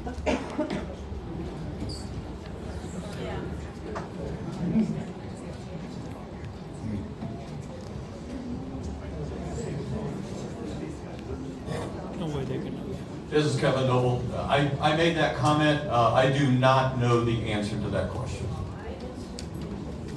Hey, Ronnie, we got a couple up here that's been patient. You've been getting back there, so let me get a couple here real quick, and then we'll go back again.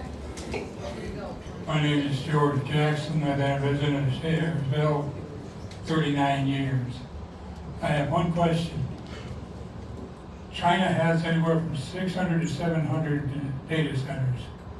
The United States has up to 7,500. Where does it end? What do we need so many data centers for? And when will you ever stop? And what will happen when that data bubble bursts, which has happened in the past and will probably happen again? And why did China get illegal?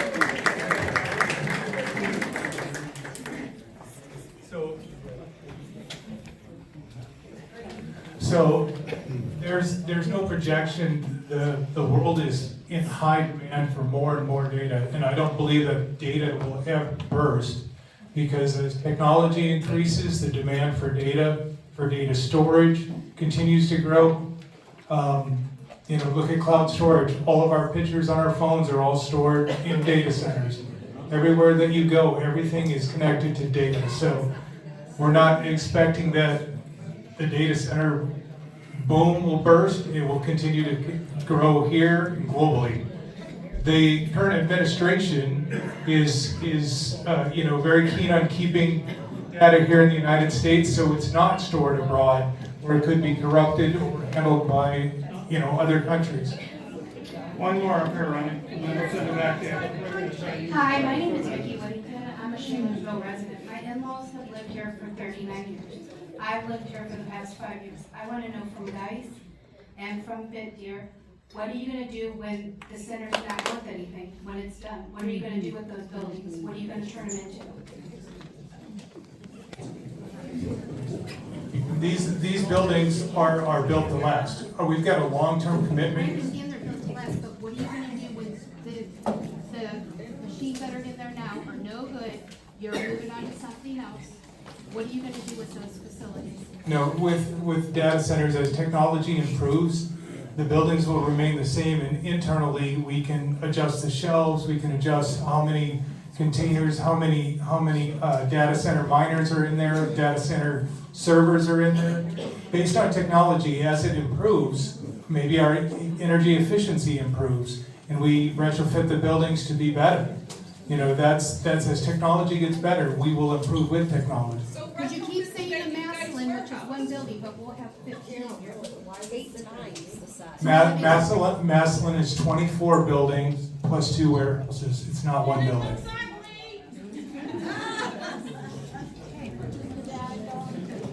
Okay, I have one more question here, then I'm gonna go across the room, because they've been waiting for a while.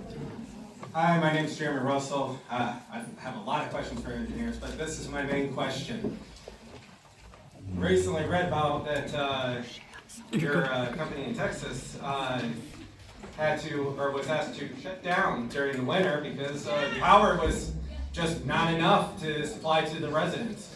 So, you know, it was cold there, so, you know, you think you wouldn't need a whole lot of power for all the cooling, but so when that happens up here, because we're already struggling, you know, it's not a, you know, we're struggling. Are you gonna expect us to pay like Texas did to shut you down so we can survive? I'm glad you asked that question, actually. I thought that might come up today. So it's actually a good story of what actually happened. If you understand I'm serious, if you understand the background, a lot of people, there's a lot of misinformation about that, and it's actually a good thing for the community. So what happened out in Texas was what we do as big energy consumers. We buy lots of energy in what's best described as big blocks, basically. So we've negotiated rates, and we buy large blocks of energy. And what we do, or what happened during that time, normally what we do is we consume that energy every time. So what happened during a very catastrophic storm in Texas is the utility company came to us and said, hey, can you not consume that? Because we have a lot of residents that need that energy. And we'll pay you money for that. And so we sold it back to them at the market price that they dictated to us.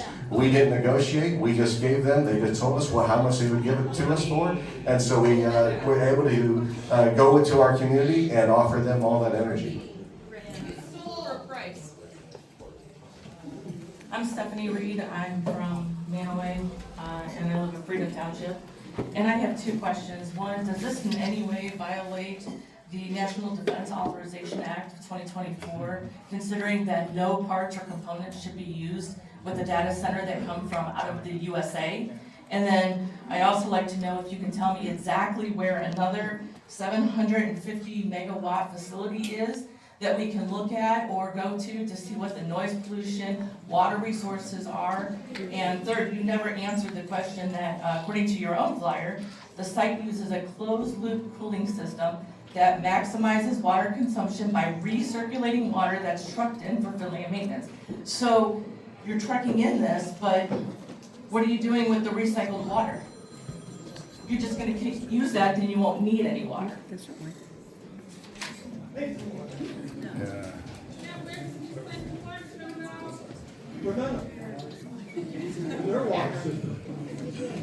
I'll start with you have a couple questions, and I'll do the water question again. Yeah, it's a closed loop system. It is trucked in. If it's got to be, we talk about being recycled. When we use the word recycled, we're saying in 5 years that product is really broken down.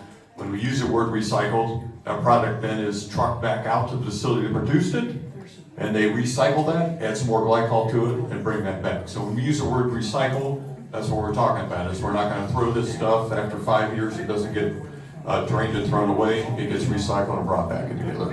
Your flyer says water, not the glycol or anything like that. It says water. You didn't answer my other question. And you didn't answer her. Yeah, okay. I'll answer the water question again. We've got 3,000 gallons per use, and the 3,000 gallons is human consumption. So that water will go to the wastewater treatment plant. The wastewater treatment plant will treat that water, and they'll put it back into the river or whatever source they have from. That is not part of the recycle. The recycling is from that glycol system. What about the other two questions? Where do those Okay, so another 750 megawatt facility, we do not have one of those.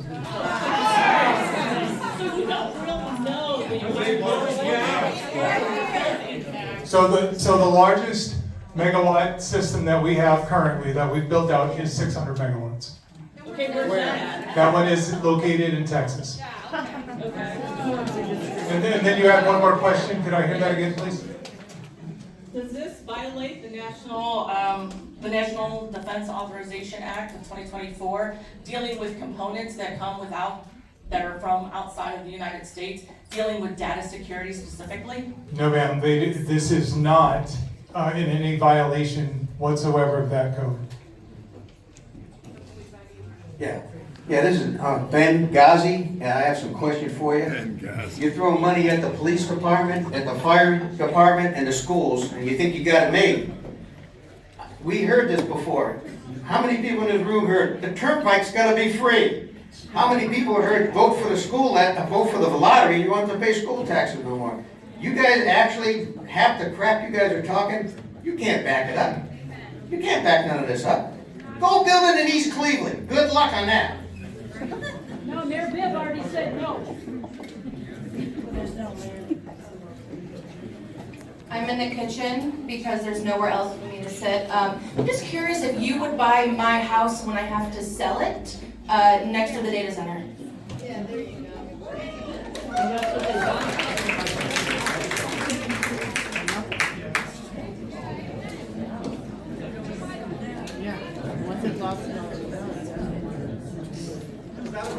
My name is Terry, I'm from Edinburgh. I would like to know if these data centers are one-stop shopping for the scammers, and if our politicians, our congressional prostitutes, will continue to make money off these scammers while selling us insurance to fakely protect us. The information you're getting, how are you protecting the information you're obtaining?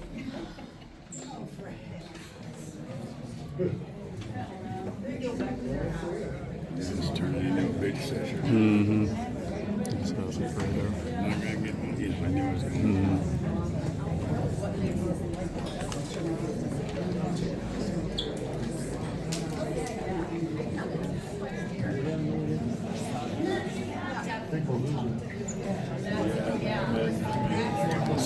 Right on.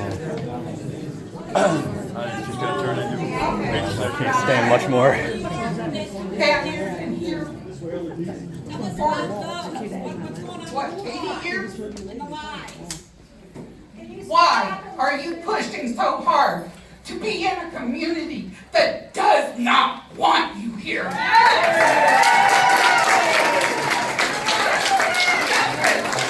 the money. Everything's about money. Everything. Everything. Nothing? Yeah, it's big money. Dave Pollard, I'm a small farmer in Manaway Township. And I have a question. I don't see anybody here up front that lives in Portage County even. And you're coming in here, you talk about all the wonderful financial benefits that will accrue to Manaway School, Manaway Shalersville, Progressive School District, Shalersville Township, etc. Why, if it's such a financial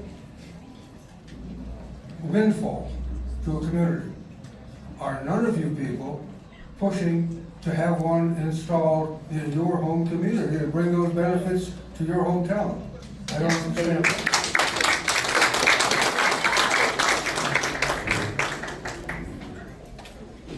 So I live near Massillon, and lots of the people, like we said, 45 of the people that are on our site live in Massillon. So, and the site manager is from Massillon. Almost everybody that works on this site is from Massillon. That's exactly what's going to happen if this passes in Shalersville. Most of the people that are going to be working here will be from Shalersville. You're getting $50,000 a year. My name is Deborah Markle. I live in Streetsboro. My mom lives in Twin Lakes. I want to first of all thank everyone for coming. However, I would like to point out that we started the evening with the Pledge of Allegiance, and I would like to remind everyone that this country began 250 years ago, almost to the day, for some situation like this, right? Because this country is supposed to be by the people, for the people, and I'm not seeing that happen here. Basically, what everyone's saying is, oh, close your eyes and think of England, it'll all be great, right? Yeah. Don't worry about it, it'll be fine. And if it isn't fine, that's just too bad. And so my question is, what if it isn't fine? All of these roses and flowers that you're talking about, you know, because you're talking about an enormous facility that you yourselves admit doesn't exist anywhere else. And I would like to point out that sound, when it propagates with a principle of resonance. So it's not just a little more sound. Every time you add sound, it gets way more. Furthermore, low-frequency sound, infrasound, travels through the earth. There is no way to protect against that, which is how the Native Americans could tell that a train was coming from hundreds of miles away. There is no way to protect against that. So it's very nice for you to say, oh, we're going to study that, and we're going to give you all the polished answers. However, that does not address the root cause. And once again, I just want to remind everyone that this is supposed to, you have a room full of people who do not want this. This is America. We're about to celebrate 250 years. What does that mean if we can't say no?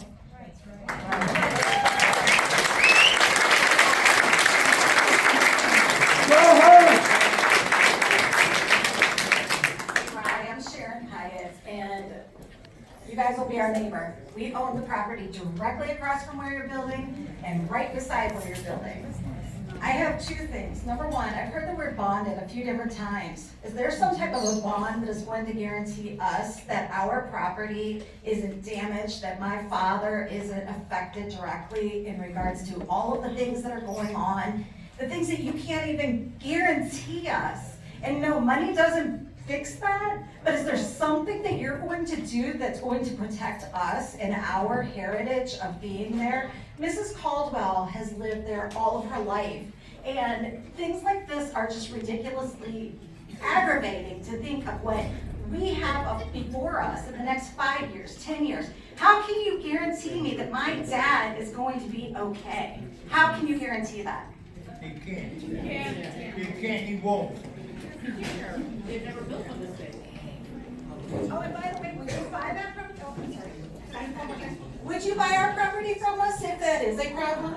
Can any of you tell me that, where did Conrad go to?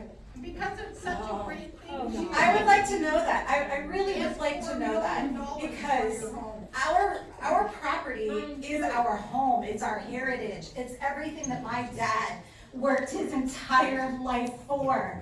And the idea that this is going to be just changed completely because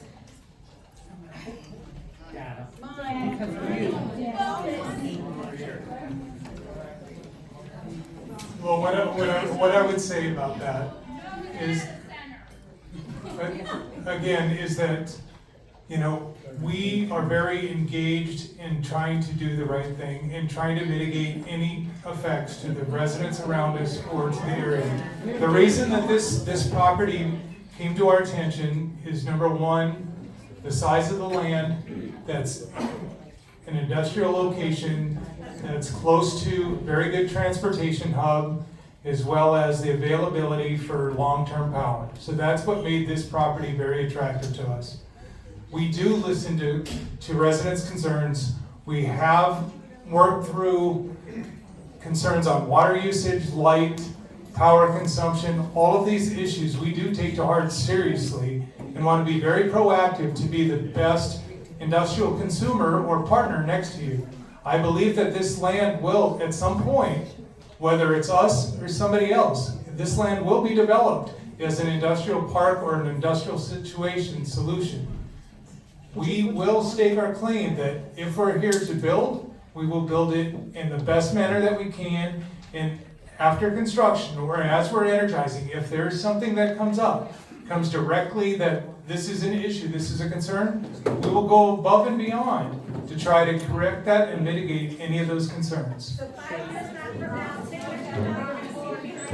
Absolutely we will. Absolutely we will. My name is Catherine Cloudner, and I live in Shalersville. And I'm not just real happy about this data center, but I have a question I think you can answer if you want to do good for the community. It's about the generators. You're going to put diesel fuel in those generators, right? And there's crappy diesel fuel that's going to pollute like hell. And there's high-grade diesel fuel. What are you guys going to use? Yes, ma'am. We'll use the cleanest diesel fuel that we can get because as we know, diesel fuel it degenerates very quickly if you're not consuming it. So we will purchase the best diesel fuel that we can, the cleanest diesel fuel. Yes, ma'am.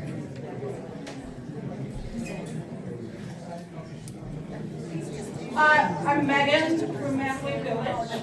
We're somebody from Bitdeer told me at that last show that they would be putting the wastewater in Manaway, which probably you won't be able to handle the amount of wastewater you're going to create. But my question is for the trustees. You said you can't extend the moratorium.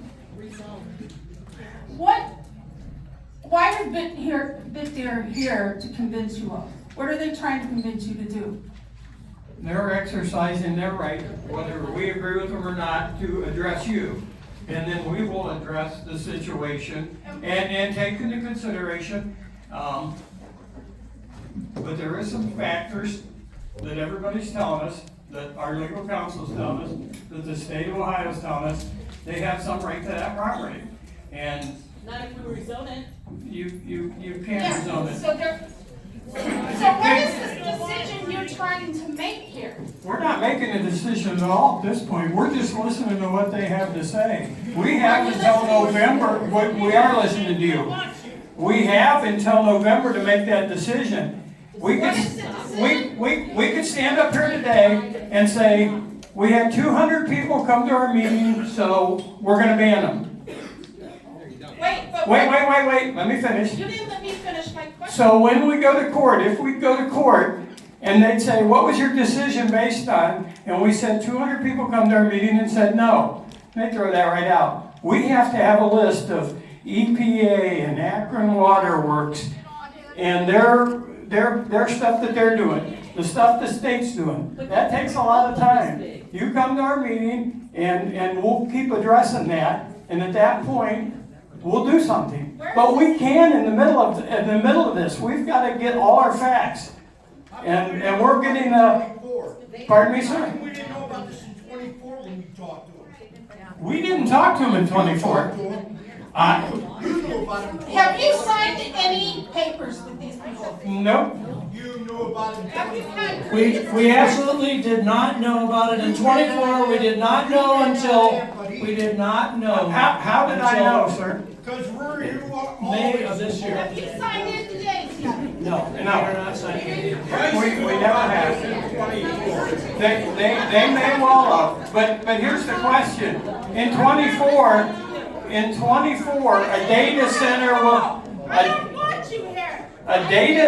was allowed in 24. And it was like a Volkswagen driving down the road, because that's what data centers were for years. Now these data centers are like semis. So we're looking at them. If we didn't know in 24, they could have went ahead and did it without us because they were allowed. We're the ones that stopped it. We're the ones that made it conditional use. We're the ones that investigated it. It's been in our zoning for years and years. Well, stop it now. We are working on. How did we make the zoning without you? It's been voted on. Who voted on it? Everybody, you voted to have zoning. When you originally vote to have zoning, you have to have rural, you have to have commercial, and you have to have industrial. I think we voted on it in the late 50s after Red Fox and War East and 2 trailer parks went in is when we voted on it. Because everyone was going out of their mind, we're going crazy with these developments. So we voted on it then. You mentioned about 200 people here today. Yes, sir. Guess what? You would have had 1,000 people here, but you don't have a facility to put it in. The school isn't big enough either. It has less room. The biggest room in there is the gym that has less than this. We could have put it in the Geist building, and then what would you have said? Oh, look at these Shalersville trustees. They're in the Geist building. We're trying to do it here. We're trying to be proactive. We're the ones that were proactive in this. You don't see this in other towns. We were the first one to put a moratorium on. We were the first ones to look at it for conditional uses. Some of these other towns still haven't done that. They're still talking about it. We actually did it. Could everyone please calm down? No, I'm serious, because this meeting can't go on if we can't maintain control. We want to be able to answer everyone's questions. We want you to be able to ask reasonable questions and we'll answer them. If you're going to get out of hand, we don't have a choice. We either have to have the police escort you out or we'll end the meeting.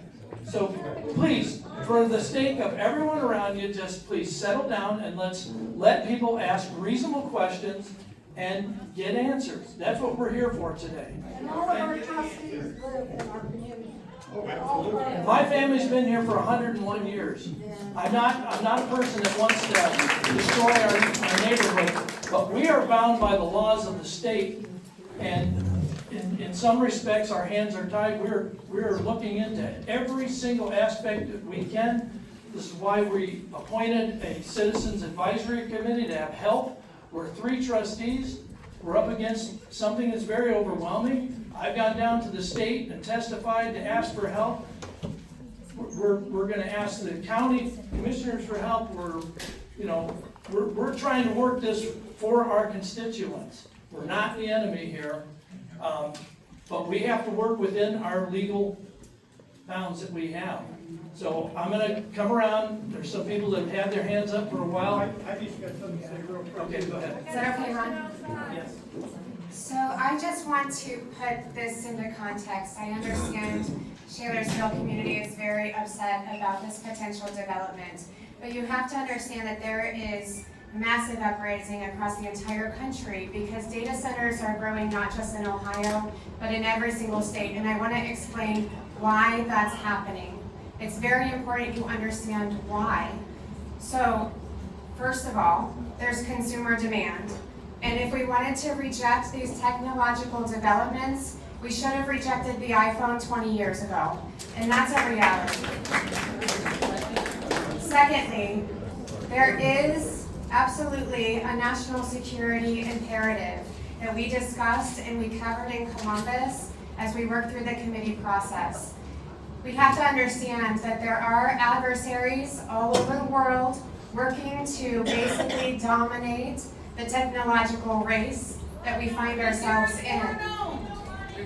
I understand, and if you don't want to hear, you do have options. You do have options, and I will talk to your trustees about that. And there are many communities that do not. But we have to understand why the boom is happening. Why are data centers blowing up all across our country? It's because we have to dominate on the technological front. That means we have to dominate in AI, we have to dominate in agentic, we have to dominate in artificial general intelligence. If we do not... Why did China ban these things? Why did China stop letting these things happen? Listen. Because there are too many natural resources. If we do not, we will be dominated. I'm working with a company in California that intercepts 60 billion threats a day in cyber attacks against this country. They cannot do that manually with humans. They are programming the AI to intercept those attacks. You have to understand the technology is incredibly sophisticated. We have got to move in this direction, and how we do it is to be determined. It's absolutely critical that our community and our residents are heard, and that we adapt and we find new solutions to these problems. But we are where we are because we are in a battle, a global battle, and we have got to understand We that have that's the most our data centers reality. in this country, in the world, in this country. Understood, understood. And maybe it doesn't happen here in Portage County, but it has to happen somewhere in this country. It has to happen. I spoke what I needed to say. I will work with your trustees to further provide clarification on the options here in Shalersville. Thank you all for being here tonight. I will continue to stay and listen. Hi, my name is Chris Martin. I live in Shalersville. I have a question. It has to do with the resources that you're using. You've mentioned that the Massillon facility, you've maximized and used all the resources that you had allocated. What does that mean? What does that mean for the community in Massillon? If they want to build housing developments, if they want to build a stamping plant, if they want to build a hospital, if they want to build another area that's going to use power, what impact do you have to a hospital that might use 100 million watts for the betterment of humanity? Or what if a stamping plant like they used to have in Walton Hills, wanted to move in, that's heavy industrial, that only uses maybe 150 million watts, not even close to that. 10 million watts, 5 million watts for heavy industrial. Did you just stop development from Massillon because you absorbed all the resources? You said you utilized all the resources you could. Now you're building up here in Shalersville 750 million watts. That's what you're putting in. What impact is that going to be? How does that compare to the Lordstown plant that employed thousands of people? Or the Chrysler plant in Twinsburg that employed thousands and thousands of people and generated taxes and had a huge community impact when they left? Are those the resources that you're utilizing? So you're damming up the river of resources so nothing flows downstream? That nobody will be able to develop in this area? Are you going to put a bond that if somebody wants to put a housing development in this area in Shalersville, that if they can't get power, will you put a bond up to put a substation in to make sure they can have power for that? Or if a hospital wants to move in and they can't build because you took all the power?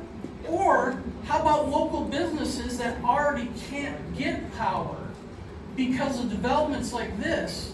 They can't expand their business because there is no power available for them to expand. Answer that question, please. What is your impact?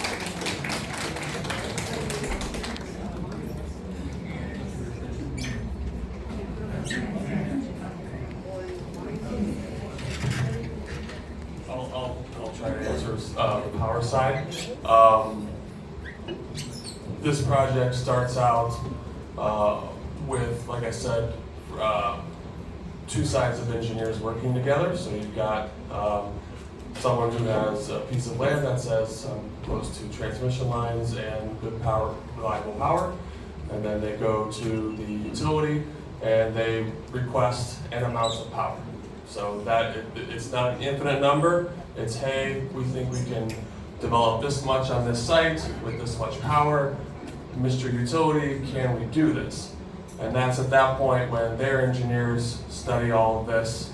All the engineers work together and they say, yeah, we can do that, or let's scale it down a little bit, or here's what we have to do to make this happen. So from the beginning, these sites are fixed in that aspect from the, I'm just talking power resources. We have to operate within the bounds of the original request. So. Ronnie, I got one up here too. You've been waiting a while. Just one real quick. Oh, go ahead, finish with the question. Okay. When I said that we used all the resources at Massillon, we had a limited amount of land that we could purchase. So with that, we built our buildings to accommodate that land in that place, and we knew the amount of power. Now, where that situation and where that facility is at, that's right next to where the old Republic Steel was. To your point, these factories from the industrial age that left, when NAFTA came in and we lost a lot of these businesses, we lost jobs. They abandoned infrastructure, they closed down buildings, they ripped them down, and you had all this space. We're reinvigorating the economy by taking the power that they had at that point that they could still deliver on a consistent rate without affecting current residents or whatever percentage the utility still sets aside for other future development. They told us this is what you could have and we're comfortable with this and giving this to you for your full development. So we took that power, took the land that was available for us to purchase, and then built out to match up that. So not only did we use the land that we were allowed to build on and the power that was given to us or allotted for us, we've maximized that and created the jobs to replace the jobs that were evacuated when Republic Steel. Granted, I don't know that we'll ever come back to the industrial age where you have 5,000 workers at a simple or Steel factory again. I wish the steel industry was here. I grew up in northern Minnesota. Where do the pellets come from? Northern Minnesota on the Iron Range. I'm very acquainted to the amount of people that it takes to provide those things.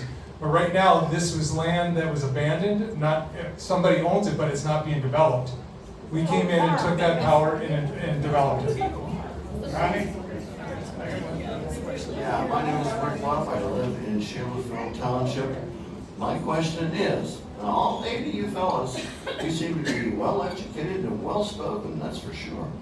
But let's see a show of hands here.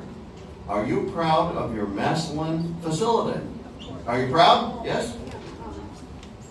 All of you are proud of your Massillon? All right, then open up the Massillon facility to public tours. I'll drive down there in my car, and I'll go through that building if there's a public tour. I'm actually feeling sorry for you guys. You're getting beat up. We don't want you. Do you have public tours? Actually, we have invited the trustees to come down, lots of community members, but we are open to that. And we have had school tours, we've had college tours, we've opened the doors for lots of groups. So if you would like to put a group together, then I would like to welcome you. Again, realizing this is a fully operational facility, there is proprietary information inside there that you will see. We'll ask you not to use your cameras in certain locations, but we would welcome that. If you can put together a group of people that would come down, and now realize it is an industrial complex, so there's safety standards that we have to have. We have to make sure everyone's secure, safe, cameras have to be, put away, but we would welcome you to come down there and visit it for yourself. And I welcome you to understand the noise abatement and the things that we've done to listen to our constituents, our partners next to us, and even invite local officials to tell you what the promises were made, what promises were delivered before we started the building of this site. So I welcome you down there. This says in Ohio, municipal governments, the local city and village council holds the ultimate decision for zoning. No, you need to understand that these guys can't zone against it. Yeah, I'll answer that question. I hear about your Let me answer your question. Please, let me answer the question. Don't yell at me. We have to be, so I'll answer your question.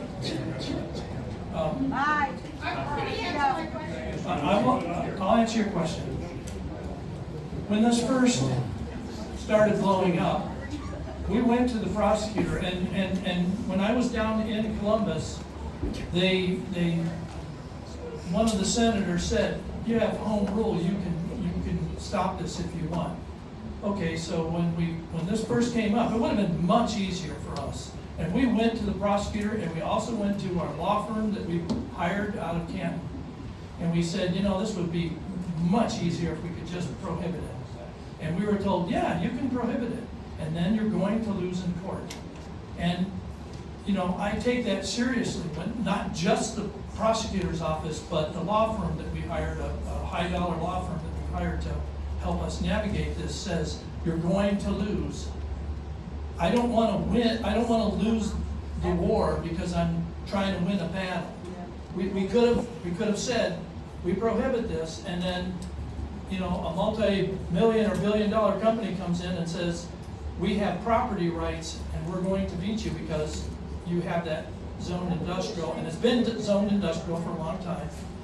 And they told us you will lose in court. That's why we're at this point that we're at. We're trying to negotiate, we're trying to do the best job we can, but in certain respects, our hands are tied. And we're just trying to do the best that we can. I have another question. Hello, my name is Amber Bakshan, and I live in Shalersville, just a couple of miles away from where this data center will be built. And to my understanding, this property is for light industrial use, correct? And I feel like this should be considered heavy industrial use, considering 750 megawatts could power 500,000 homes. And so I would urge our council to try and figure out, can this be reclassified as heavy industrial use rather than light? Because it does not seem to fit that classification. That's another question that I have posed to our county prosecutor, and I asked them if they can't answer me definitively to send it up to the Ohio Attorney General's office. And I got a response back, and it's very nuanced, and I am not satisfied with it. I've sent it also to our law firm that we have in Canton. I did that last night in the middle of the night when I couldn't sleep, and I'm waiting on a response there. We're looking at all the aspects of this. We're here for our constituents, and we're trying to do the best we can. And so that's also why I've appointed this, we have appointed this Citizens Advisory Committee, because we need help. And we have a bunch of people that have already volunteered to be on that committee to actually look into it and find the facts out. You know, there's a lot out there on the internet. There's a lot that's true and there's a lot that's not true. We have to work through all of that. And so that's another question that we are asking and trying to seek an answer for. Hey, Ron. One other thing, we hear so much about other states have banned it or other communities did a moratorium. We were the first ones to do a moratorium in Portage County, okay? Let's get that straight. Other states have banned it. Our governors give $1.2 billion in sales tax exemptions to data centers. He's put a pause on it. So that tells you everybody, all these higher ups in the town or in the state are looking for it. But it's cause and effect. Streetsboro can ban data centers. Ban them, prohibit them, not a moratorium, ban them. Cause and effect. The effect is they're banned. The cause isn't because Streetsboro put the ban on. The cause is Streetsboro has 45 acres of industrial property left, and they don't have that big high tension line. Freedom can ban it. Manaway can ban it. All these towns can ban it. But that doesn't mean that they banned it. That means there's nothing there for somebody to go after. Unfortunately for us, we have a nice piece of property with availability to electric, and it makes it attractive to business.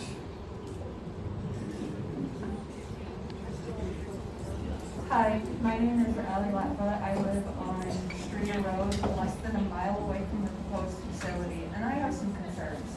Bitdeer is a Singapore-based company, correct? Yeah, I'm sorry.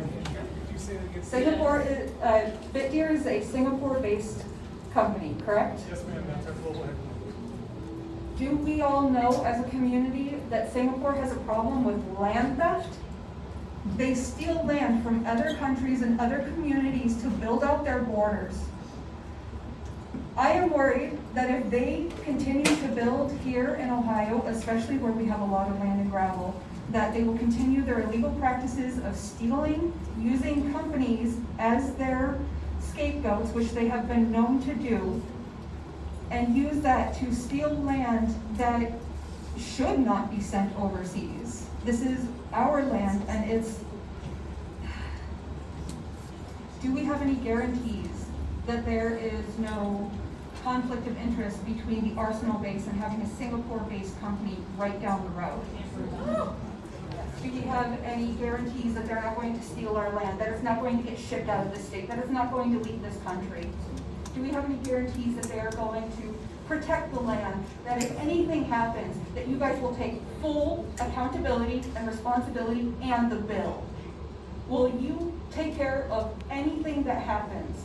Any fires, any leakages? Will you foot the bill for reparations and repairing the land? Because we love our land, and we sit on the largest underwater basin that feeds into the rest of the country. And if that ends up poisoned, it's not just Manaway or Portage, it's more than that. It is the rest of Ohio. It is the rest of the states down south. We have a lot to protect here. We have so much that we care for, and we have so much that we are here to stand for. And we do not want this here. We are a community that wants our agriculture to thrive. So why are we not bringing in businesses that thrive in tandem to our ag businesses? we have solar power and wind, and we have companies that are looking to come into farms and let farms,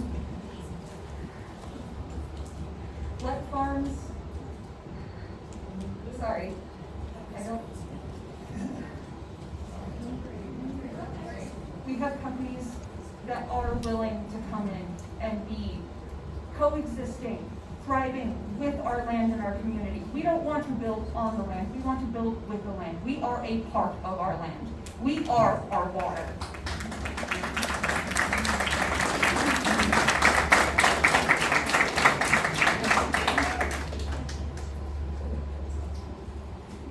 So I understand that, I'm sorry, I'm Corey Buchkowski, I'm from Shalersville. I understand in Q1 2026 that you posted a net loss of $159 million and you hold $2.37 billion in liabilities as of Q1 2026. And if I'm wrong on those numbers, feel free to correct me. I am looking for a response here. I do understand that also you said that this data center is not meant for Bitcoin.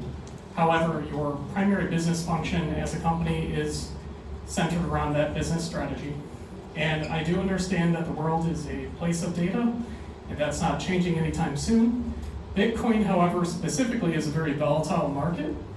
And with those numbers on your balance sheet, even if they're related to increased costs related to like building construction and things like that, which I realize could just be investment costs, it seems to me that you've got a lot riding on this facility at 750 megawatts, being your largest in both the United States and Canada and wherever else you're stationed. So my thought process is that you've invested a lot into this, and that if Bitcoin as a primary strategy of your business function were to suddenly downturn, that there's a lot of promises that you've made around like $3 million for the local schools and investments in our infrastructure with PGM and paying for the costs of like the substations and the electrical and all of that. Who is left footing the bill if you have to suddenly declare bankruptcy? Who pays for all of that? Is that just, because we're gonna have commitments of $3 million for the schools, we're gonna have substation costs that we're gonna have to pay for. I'm guessing PGM would bill that, or Ohio, I guess it would be PGM would bill that back to us in the form of bills every month. So who pays for that? What guarantee do we have? I know that Heidi mentioned there'd be like the legislation they were discussing would be to have you put the money aside ahead of time, and it was, she threw out a number of like $60 or $70 million, and correct me if I'm wrong, Heidi, I think you were just throwing out theoretical numbers there, but I think that that's really important to set that money aside beforehand so that we have a guarantee that the money is there, so that if you were to declare bankruptcy, we're not, as taxpayers, we're not left footing the bill. No, great question.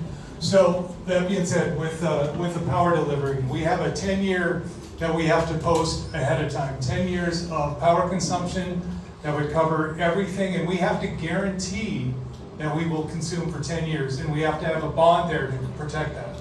Number two, no matter what happens with the Bitcoin market, yes, our company was founded in Bitcoin, right? And Bitcoin is very cyclical. Every 4 years, you go through a bearish market and a bullish market. It'll crash, it'll split, it'll come back, right? So we're prepared for that. 25% of our company is based in research. So where you see some of the profits are diminished, there's a lot of money that goes into investing into the United States, into all the projects that we're building, also into our own chip design and our manufacturing of ASIC equipment here in the United States. We're the only manufacturer of ASICs in the United States. Everything else comes from outside of the United States. So again, when Heidi was talking about the digital wars that are out there and the infrastructure, that everything that we're importing globally right now comes from outside the United States. We're investing into capitalism in the United States by making our own manufacturing here, also investing our capital in the United States to grow in the United States. So although we are a Singapore-based company, our US headquarters is in San Jose. Why is it in San Jose? Silicon Valley. Why is it in Silicon Valley? We're developing our own chips to take it out of foreign development. So that's why when we can say that we're investing in the United States and why this this location, this place, it works right into where our development plan for growth is in the United States. So, yes, the sheets sometimes look deferred and don't look great on profit-wise because we're reinvesting all the money that we're coming from our Bitcoin. You can see several months ago, the Bitcoin that we held, we sold. Why? To continue to invest in the United States. And prior to, I want to say approximately a year and a half ago, when we achieved a Bitcoin, we sold it instantly. Why? For the capital to invest. We didn't hold it. There's a lot of companies that are out there that are just Bitcoin companies. They buy the equipment, they build the buildings, they buy the equipment, they set the equipment on the shelf, and they're trying to get Bitcoin. When the market goes down and it's harder to achieve Bitcoin, they struggle because they're not as diversified as what we are. We are investing in fully incorporated business, so we're not just reliant on the Bitcoin prices up or down. Hey, our people that are outside, we've had enough people leave in here. If you guys want to come in, there's a lot of room now. We could put another 30 or 40 people in here if you want to come in. Hi, my name is L'Oreal. I'm a reporter with the Kent Stater, which is Kent State University Student News Media. And I was wondering, in relation to your water supply, you said you have 3,000 gallons of human consumption, and then you truck in the rest for your closed system for the cooling. How much water do you truck in to begin with? When you build the data center, how much water do you truck in to use to cool your system and truck out to recycle it in that whole cycle? How much water do you actually truck in? And where does that water come from? And does it come from Portage County? Does it come from surrounding communities? What business or where do you get that water to come in?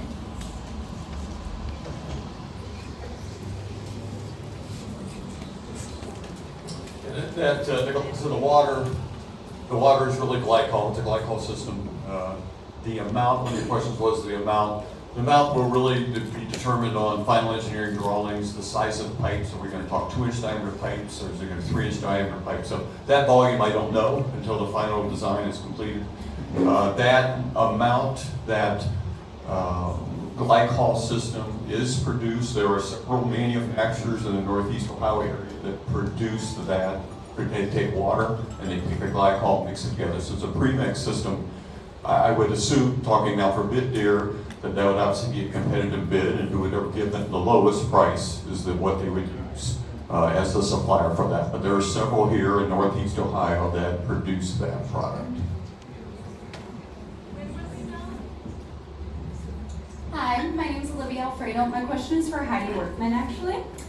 I've just basically from this whole meeting been hearing that the only way to slow anything down is through the moratorium. So what are you, being here in your own comments saying this is one of the biggest turnouts you've seen, you can see that we're mostly against this. What are you willing to do and the other state legislators willing to do to promote the moratorium and keep the moratorium moving forward instead of having it stop? Good job. Thank you so much for that question. It is a great question. So this is something that we have been debating in the state legislature regarding the sales tax exemption at the state level. So if we totally eliminate the sales tax exemption, it de-incentivizes development in Ohio. So there's no incentive for that development to continue. That's something right now that we are considering eliminating entirely. We had it in our budget and passed it, the governor vetoed it. So we're looking at reintroducing that to completely eliminate the state incentive. There's also things that can be done at the local level using home rule regarding a ballot referendum that I will send over to the trustees regarding the zoning application. So I'll provide additional information on that front. I do not see an avenue or a pathway to provide a statewide moratorium. In fact, that's not something we're legally able to do because companies want to invest in Ohio, and we can't, at this point, according to what I'm hearing, say, absolutely not, you cannot come to Ohio. I do have a question for you, because we're gonna get asked this question.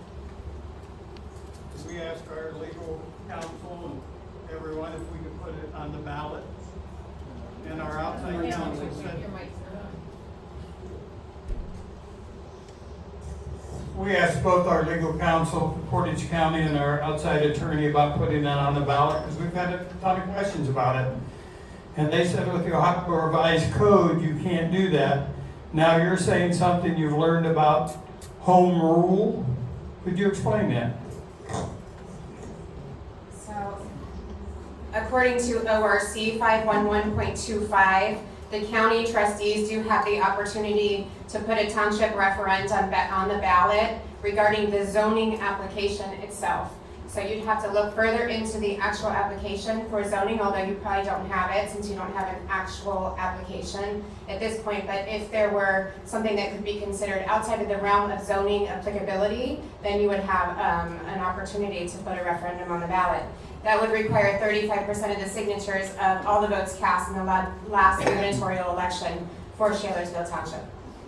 Ronnie, could you explain what she just said, what we were told about the referendum? And about the referendum, about, you talked to the prosecutor about the referendum, and he said he'd go back to what it was before? Oh, yeah, if they do a referendum vote on the rules, if we would come up with rules that would conditionally permit it, and the citizens did a referendum vote, then it would go back to the rules we had, and if that passed, it would go back to the rules we had prior, which are less. So just a referendum vote on something that we pass doesn't get us anything better, it gets us worse. Do you mean on the zoning regulation you have in place right now? It would go back to what we have right now. If we change it now, which is our plan to do, to improve and change and make it, you know, like I said, if we have to do it, we want to make it something that benefits the community. And then there's a referendum vote because people just don't want it, period. That referendum takes that law away, but it doesn't take away the previous law that is in place now. Because right now, all we have is a moratorium. We haven't changed the laws. So Ron, Frank, I will ask our general counsel at the State House to look into this specific issue further for you and provide legal guidance. Thank you. Yes. Hi, my name is Monica. I live in Shalersville. I own a home that's less than 3/4 of a mile from the proposed site. My question is specifically for someone from Bitdeer. We have been presented with a tremendous amount of conflicting information today. Also, Bitdeer is currently embroiled in a class action lawsuit for misleading your investors. Can you give me a good reason why we should believe anything you're saying?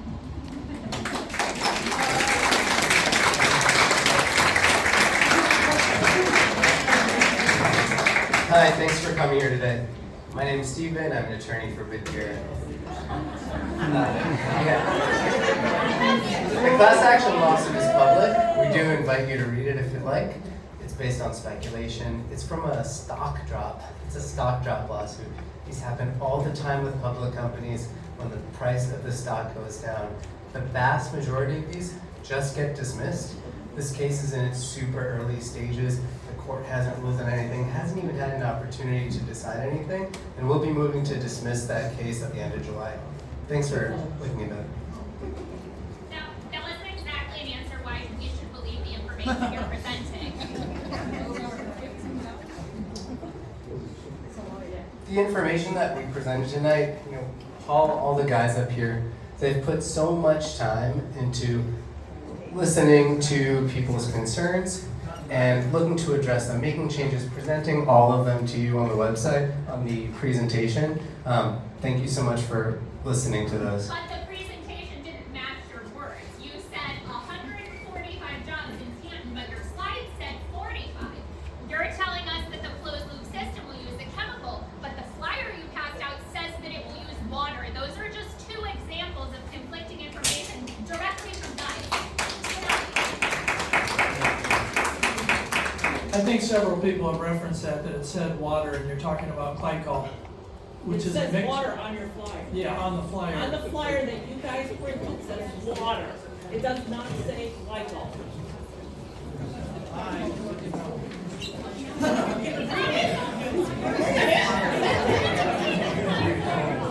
Hey, Ronnie, can I have a question?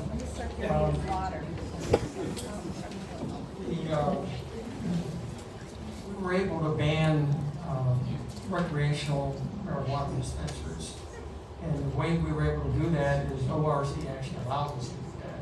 It's written in there. Could we have that written in at the state level for data centers?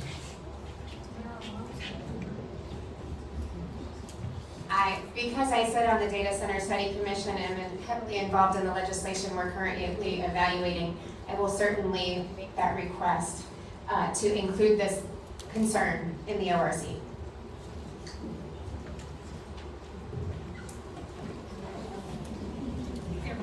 Hi, my name is Bruce Thompson. I'm in Shalersville. I have two questions. Earlier, somebody asked you about how much you made, how much money this place would make. You said you had no idea. How much did the one in Massillon make in the last year, and where is that money coming from that you're getting paid for that?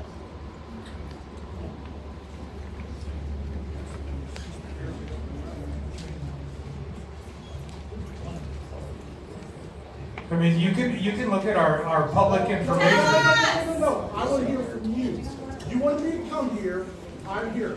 I want to hear how much did the Massillon plant make last year? Sir, you can look in our public financials that's regulated by SEC. I'm not the accountant for the company, so you can look at any public company, you can look at their financials and you can see what we generated per quarter and per year. And where is that money coming from? How are you making the money? That facility is a Bitcoin manufacturer or a Bitcoin achieving company. Great. What is it? This one's going to be a data center, so how is it going to make money if all it's doing is collecting data? Who's paying you for that? That's compute. At this point, we don't have, unless we run it ourselves, and we're the only customer, which Bitdeer has its own AI cloud compute, we would be self-sufficient on that one. So how much, so by making all this money that you're gonna give to the school, to the fire department and everything, that's all tax deductible. So how much taxes are we actually gonna get from that if you're sending all this stuff out to them to get a tax break?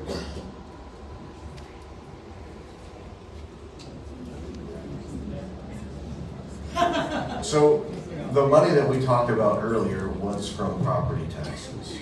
So that's not, when you get taxed, that's not tax deductible. That is what we pay in taxes. We're not giving money to the schools. That's what's being collected from Bitdeer based on the value of the increased value of the property that we're making improvements upon.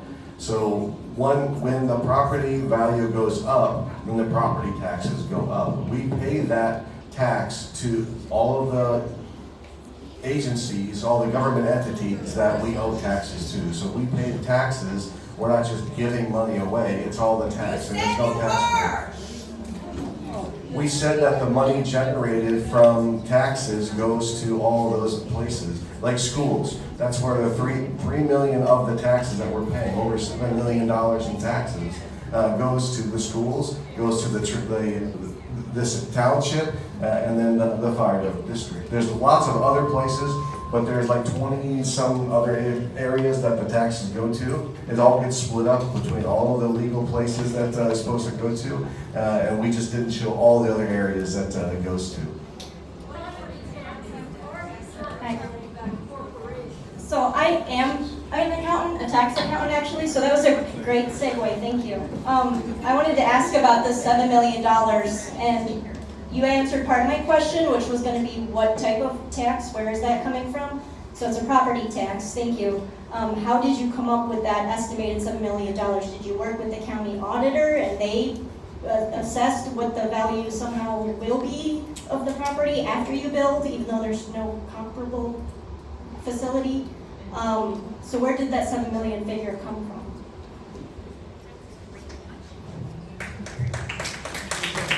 Yeah, that estimated tax value was provided by a tax consultant that works with us, that also gets with the county, gets with the state, and finds out what portion of taxes we have to pay accordingly. But I'm not an accountant like you are, ma'am, so I can't tell you how that breaks down, but that is through a tax consultant firm that we work with. An answer to that question too is you can get right on our computer with the Portage County Auditor website. I'm very familiar with it. You can punch in Crestwood School District, Shalersville Township, an industrial building, and put in an amount, and it'll tell you what the yearly taxes is. So if you figure the building's $10 million or $5 million or whatever, you can get that amount.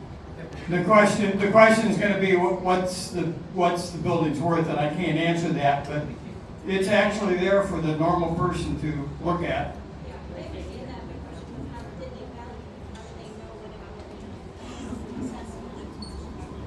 How do you value what your buildings are was the question, more so than how we get the tax value out of it. Yeah, again, I think the investment in construction and the type of construction, I think that was determining factors in that. But again, I don't have our tax consultant here to be able to, to clearly identify how they came up with those numbers. But I don't know if they used very similar to Masslin's construction, and that's how they based their numbers, or how it was, and then multiplied it times 3.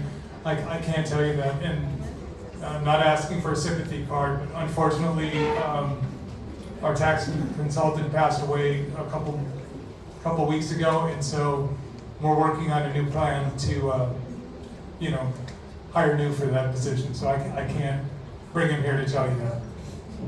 And one other thing, I do believe, and the commissioners might know, is that every 3 years we get a tax assessment, where they actually look at it, or is every 5 years or 6 years?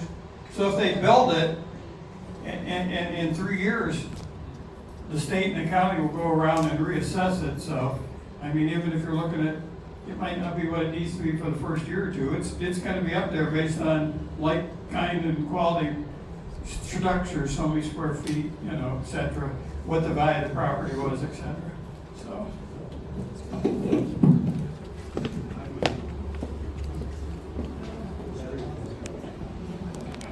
Hi, my name's Dan, and I'm a Shalersville resident. I live about 8/10 of a mile away from the proposed site. And you're saying this is going to be a data center, correct? Like, not crypto mining, but generalized AI data center, right? So one of the factors that you said deciding on this particular site was transportation and logistics.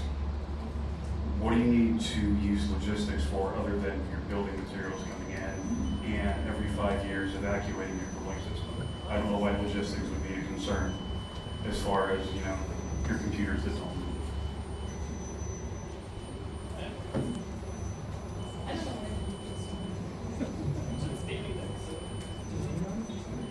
Again, logistics for construction, logistics for bringing in the servers, right? Bringing in the materials like you said, but also for employees, right? Even though they're hopefully we hire locally to fill the positions. Hey, if I can't get 150 people from Shalersville to come to work, we'll find some people that come in to work, right? So, got 200 to come tonight. More countries. So anyway, logistics is always you're in close proximity to being able to haul off our waste, to be able to change out our fluids. All of that plays a part in it. It's and also we have a lot of remote locations as well. So obviously transportation is important for any kind of industrial development.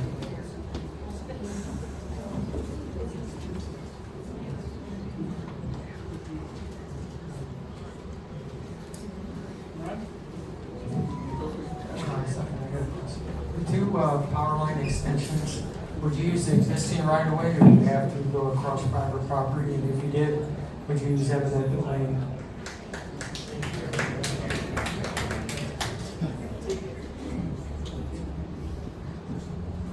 The transmission line that would be coming in would be coming from private property once it gets from the right of way. So the phase 1 would be coming from the southern portion of Infirmary Road along the right-of-way area, and then once it comes to the property, it'd be a private easement, or it'd be an easement on our private property. The main transmission line to the north would be tapped directly from our property, so it'd be only from within the transmission line easement to the property easement, so it'd all be within private property. Correct. Mike Seifert, I live in Shalersville. I'd like to ask the Geist representatives if you plan for the Bitdeer facility to be part of the JED district, or are they going to be exempt from the JED district that we all approved when the Geist originally wanted to develop a facility here?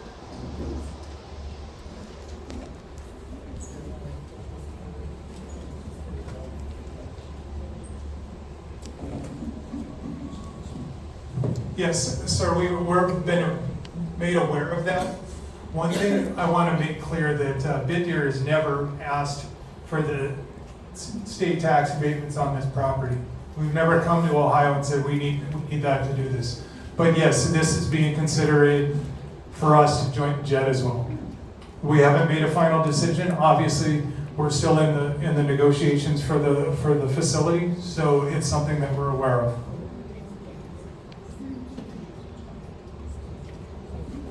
Hi, not a question for Bitdeer, just a question for you, Kaylee. I live in Shalersville with my husband and my 3-year-old, which is why it's very important for me and everybody else here. But it seems like we're going down a path where most of us are saying no. You know that we're saying no. You've invested a lot of money, so you're not going to take no for an answer. Moratorium is up November 1. Is that true? Okay, so let's say we do vote on something that would be after November 1. If they were to say November 1, moratorium hasn't been removed because we can't vote on it, are they allowed to just bulldoze their way to build out and start the data center and do what they're doing? Or can we stop? Can we pause it? Can they develop on November 1 and then we can put an end to it after, if that makes sense? Like, what is the timeline?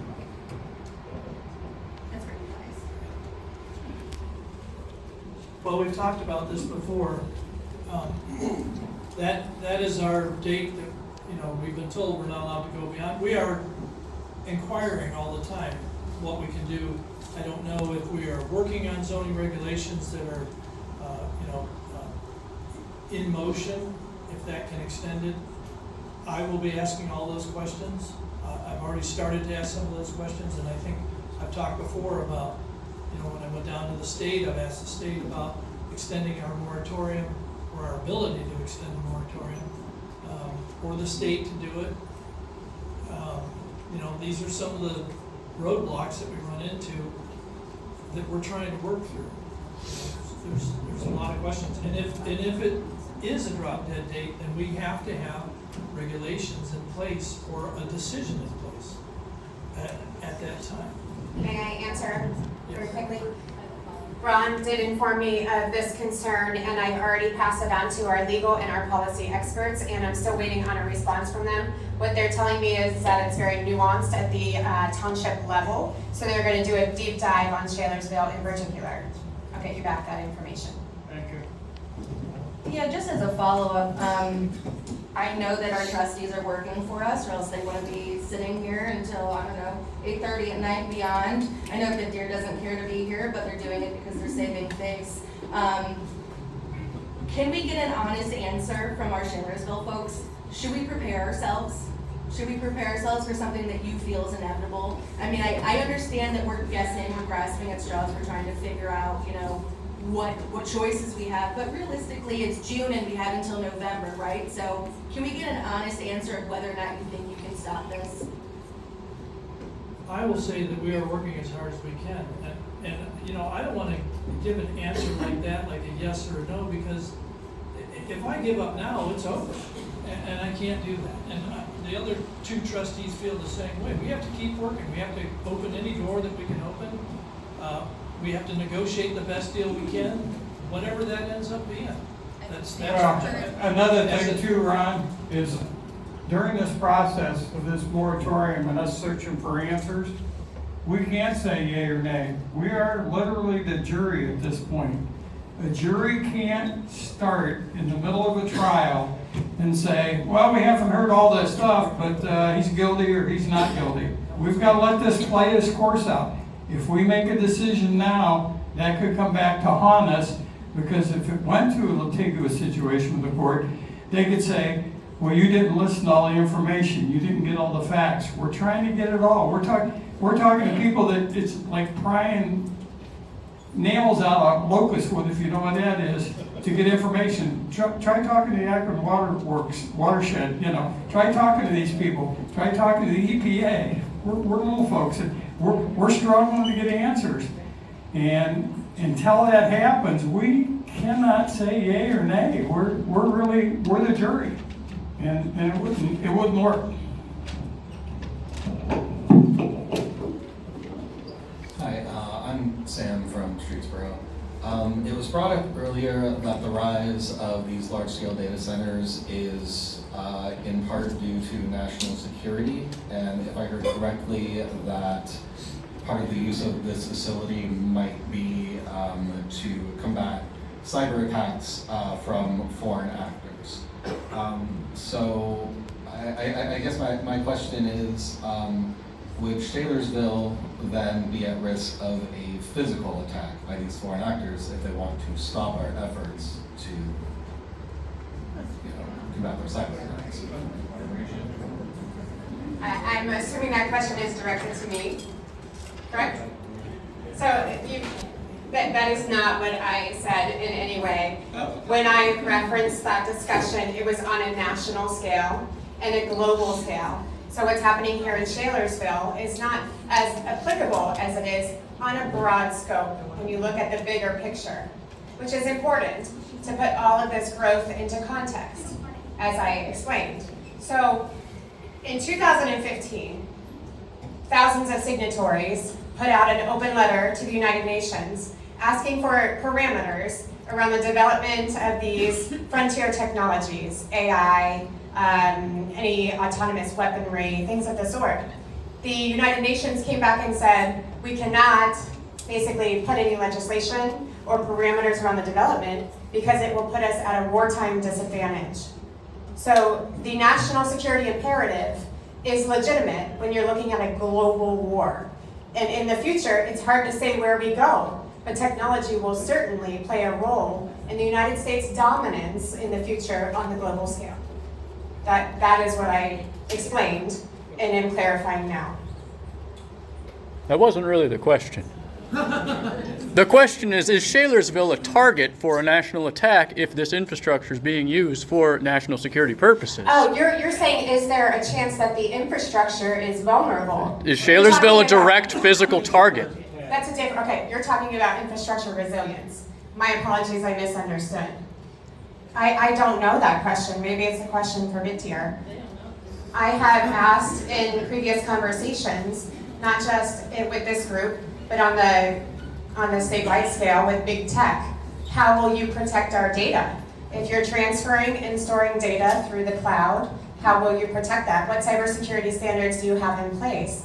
And they are working with Congress and the federal government to put the most secure standards in place that the states and every developer in the state has to comply with. Those are the NCIS, NCST codes, and they're also working toward post-quantum encryption readiness. There's a lot going on here that is evolving very quickly. The intention is to make sure we do have infrastructure resilience in Ohio. And when I asked this question of Bitdeer, they said we will conform to all state and federal codes, and where we can, exceed those standards. That was the response I received, but maybe they can speak as well.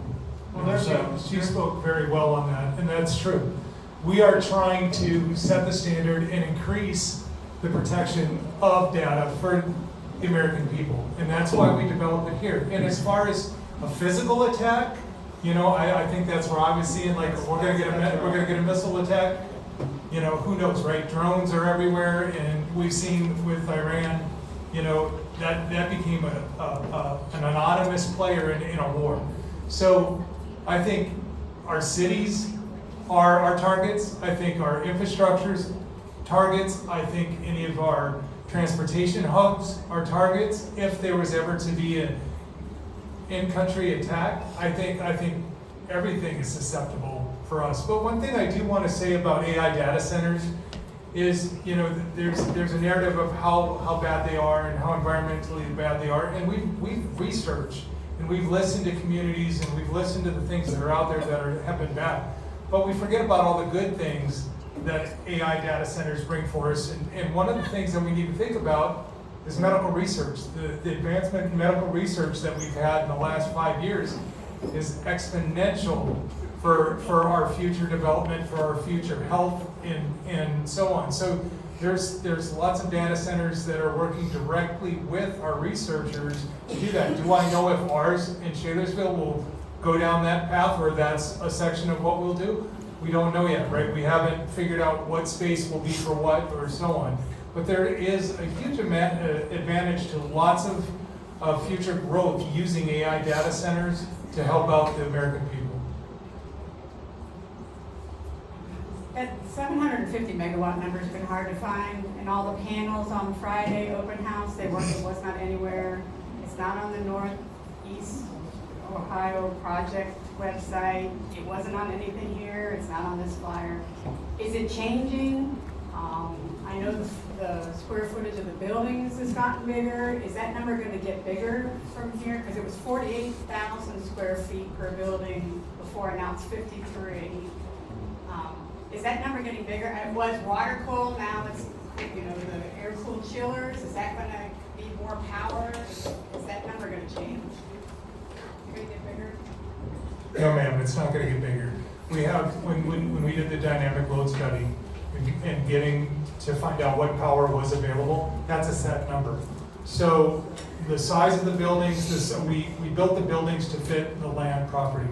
So the max capacity of power that we will be allotted is the 750. So that will not, it can't expand. Our substations will be built for that and deliverable to the buildings. So the building sizes were adjusted to be able to maximize the capacity that we have available. Now, the thing is if technology gets better, we'll still have that same capacity, but possibly we have a better compute. You look at my cell phone, the compute in this 20 years ago would have taken a room this size or bigger to do what this phone can do now. So I'm hopeful that technology will change and evolve to where we can actually consume less, and we're out of power, we're out of land, but we have more power than we can consume now. Also, just to add to that, the buildings are built around fitting the equipment. Some of that adjustment was working through some of the equipment within the buildings, and then also outside the buildings, sizing the generators, sizing these chillers. You would note that there is a lot of changes to the exterior of the site as well, with the equipment locations and how those are situated, and have been right-sized based on engineering of what that is. Where before the panels were really a concept plan with a general idea. We've now worked through a lot of the engineering to find out exactly what quantities we need and how many of those aspects are. So if you were to compare the two, the equipment has actually shrunk a little bit on the exterior side of the buildings. Hi, I'm Marcia Zard. I'm from Shalersville, less than a mile from where you want to build. I'm just curious, who actually owns the property right now? Does the guys still own it, or Geis owns the land.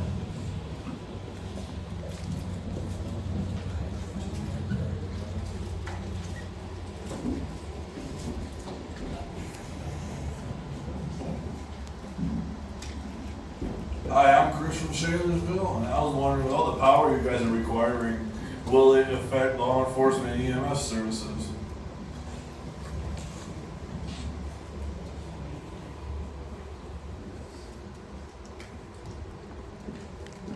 No, sir, they will not.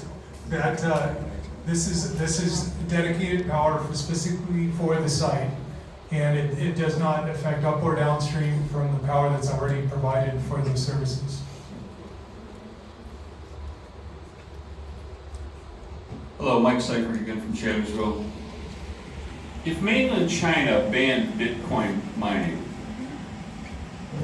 in 2021, why would the United States allow it in Massillon, Ohio?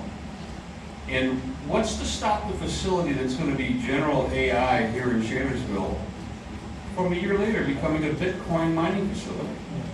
If China won't have you, why should we?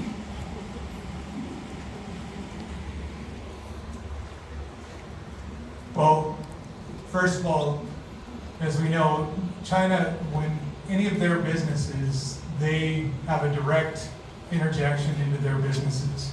So when they banned it, there were other countries that wanted Bitcoin from there.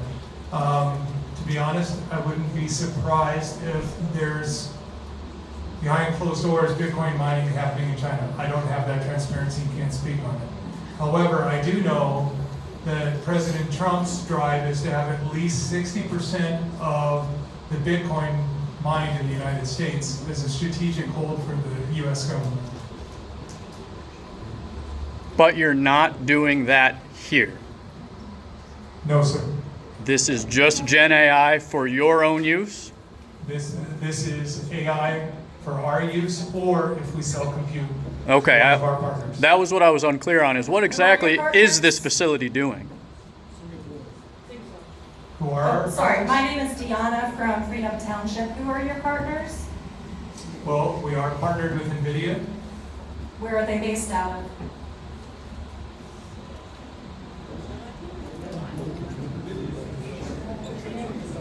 Yeah, their headquarters is in California.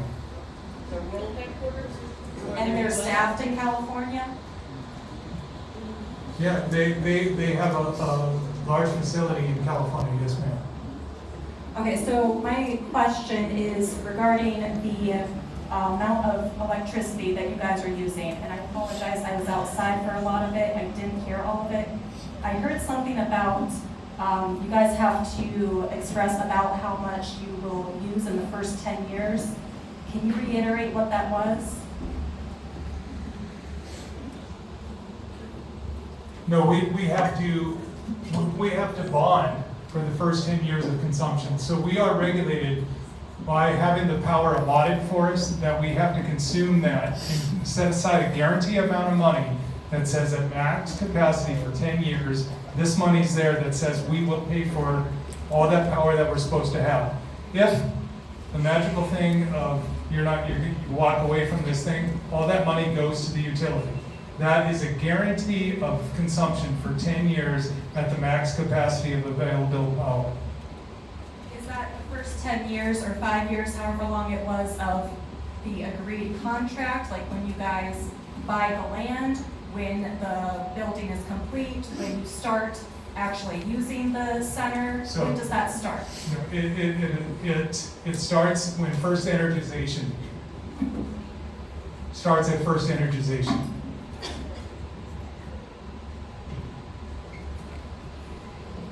I'm Annette from Shalersville, sorry about my voice. We've heard a lot about Massillon, and we've heard a lot about what is happening now since they're already there. What studies did you do for water, air, electricity prior to compared to post? And what are you planning to do? What studies are you going to do around here for water, air, energy consumption, and everything? Prior to building, what are your steps? What are your plans to do environmentally around here for not just the people, but the companies and everything?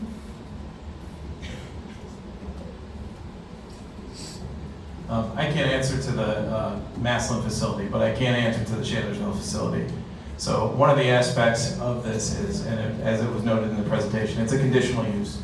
That conditional use to gain approval requires Bitdeer and this project to conform and meet those standards. They have to submit reports, they have to submit engineering, they have to submit facts that based on their data, it will comply with those zoning regulations and conditional uses.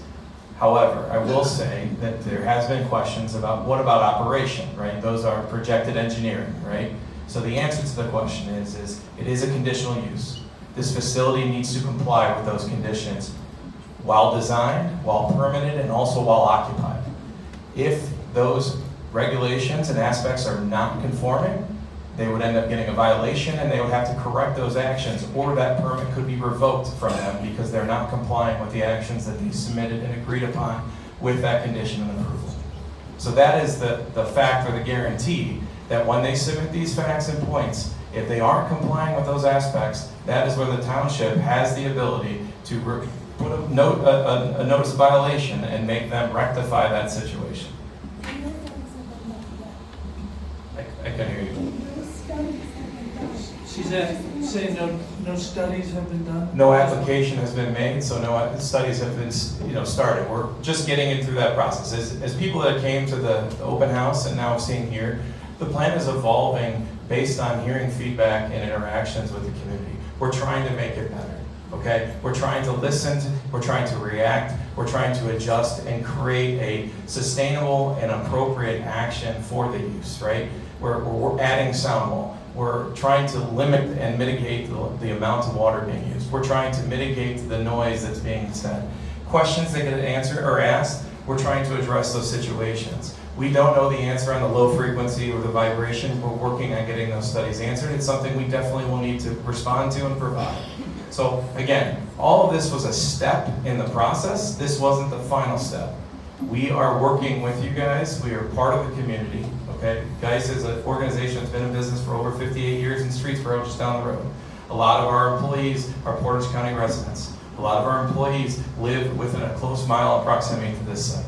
We care about it. We want to ensure that what we're providing is appropriate, and we're trying to do our best to provide an engineered solution that accommodates the use, but also doesn't leave the community in shambles. Hi, Stephanie again. I just have might actually be for the trustees. I'm not really sure, but if, God forbid, this actually goes through, and there's a building that goes up, how can we as a community or you guys make it to where it's not a 750 megawatt? Maybe it's the size of Massillon and allow, because to me, this is not light industry, and it's not manufacturing. I don't understand where your profits come from yet, but to me, this is big industry, because it's going to take so much and so many buildings. So how do we adjust and make it smaller if there is a plan and it actually does go through that something is going to get built? Well, we know that electrical use is very large industrial. Again, like Ryan explained before, nobody can give us a clear-cut definition of light or heavy industry. As far as the size of the building, all their buildings together won't be as big as that first one built there. That was 1 million square foot, and it fit in light industrial. So these are some of the things we're up against, you know what I mean? The electric usage is heavy, in our opinion, but whether it's heavy and who makes that determination, because if you look it up, I've tried to Google it, I used the data center Google it, sorry guys. But there wasn't a real clear cut, and it's the same thing our attorneys are telling us. There's not a real cut definition of light or heavy industrial. Hi, it's Chris again. There's a 195-acre parcel on Brook Park Road in Cleveland, and I know you guys can build a very massive facility there instead. And you already have the infrastructure and power and everything else there already there. Why not just choose them?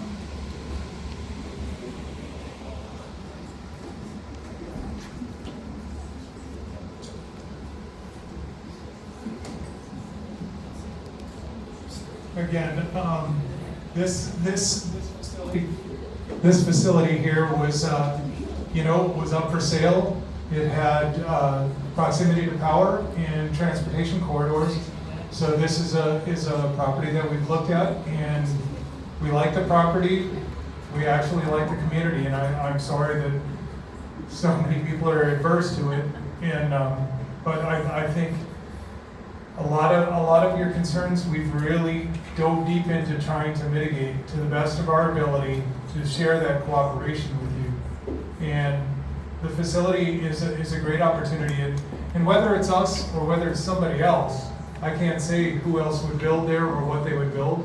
I just know that our commitment to the community is to be the best tenant that we can and be as environmentally aware and conscious and supportive as we can. And we do know from proof of work and from our other communities how much we care and contribute back to the community. So, again, to us, this is a very good potential for our future, and I think it would be a good future for you guys as well. Bruce Thompson, Shalersville again. You said you've come up with new ways of cooling it down. It sounds like it's like a radiator. That's how it's going to cool down. The radiators overheat and the stuff breaks down. My question is, how many other plants do you guys use this technology in, and what problems have you had and have corrected it? So again, even from 3 weeks ago, the technology is changing, it's ever changing, right? So we are testing this technology in Texas, the hottest weather facility that we have, right? And if I can make it work there, it's going to be very agreeable to this weather here in Ohio. So to be honest with you, we're testing this equipment.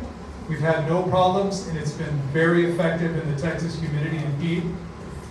So it's an ongoing process. I mean, we believe that this technology will be an incredible technology here. And let's look at your weather, your winter climate. Winter climate here is like Mr. Noble had talked about. It's even a better cooling situation when it comes to chip cooling.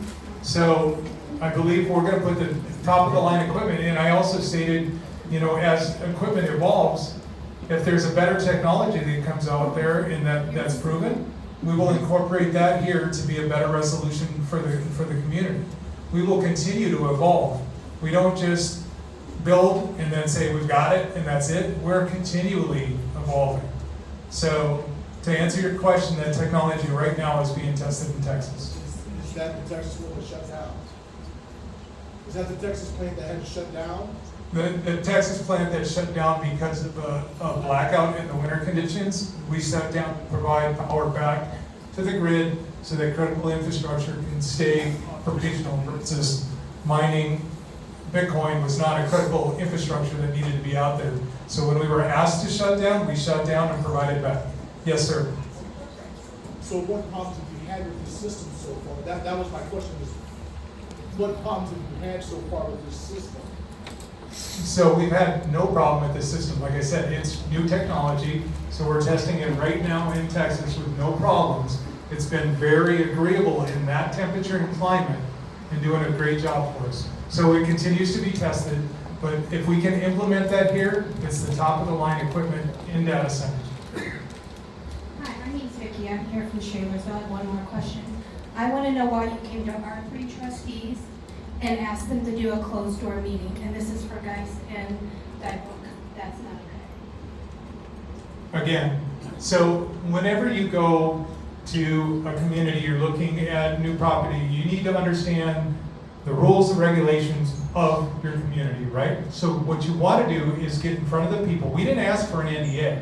We asked for an informational sit down so we could talk and find out what the climate is here and give actual information to them. We did not ask them for one approval. We didn't ask them for their opinion.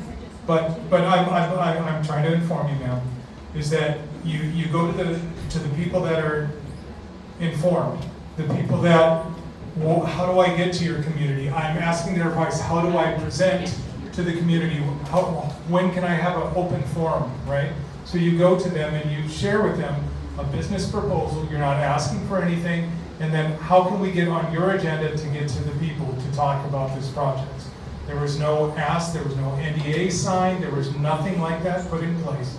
That's why we went to the trustees, because they're your vote representatives. You've got to go to them and have a conversation and then find out how they say, this is how you got to get to the people, this is how we can set up a meeting like this, or how to get in front of the people. So that's why you go to the trustees or the city council, or what you do, the mayor of whatever city is, that's your first steps, right?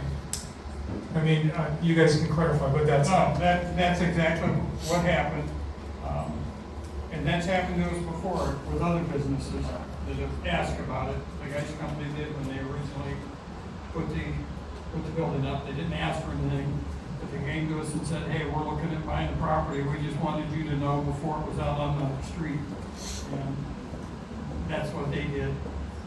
One thing I'd like to, because it's getting a little late and the crowd's starting to thin out. I just want everybody to realize that we said data centers have been on the books in Shalersville Township for years.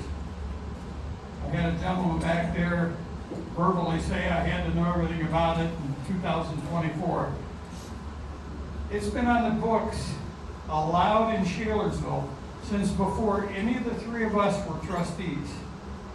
If that was truly the case, what he was saying, we could have just skipped along and went about our merry business and did nothing, and they would have had an application and be building.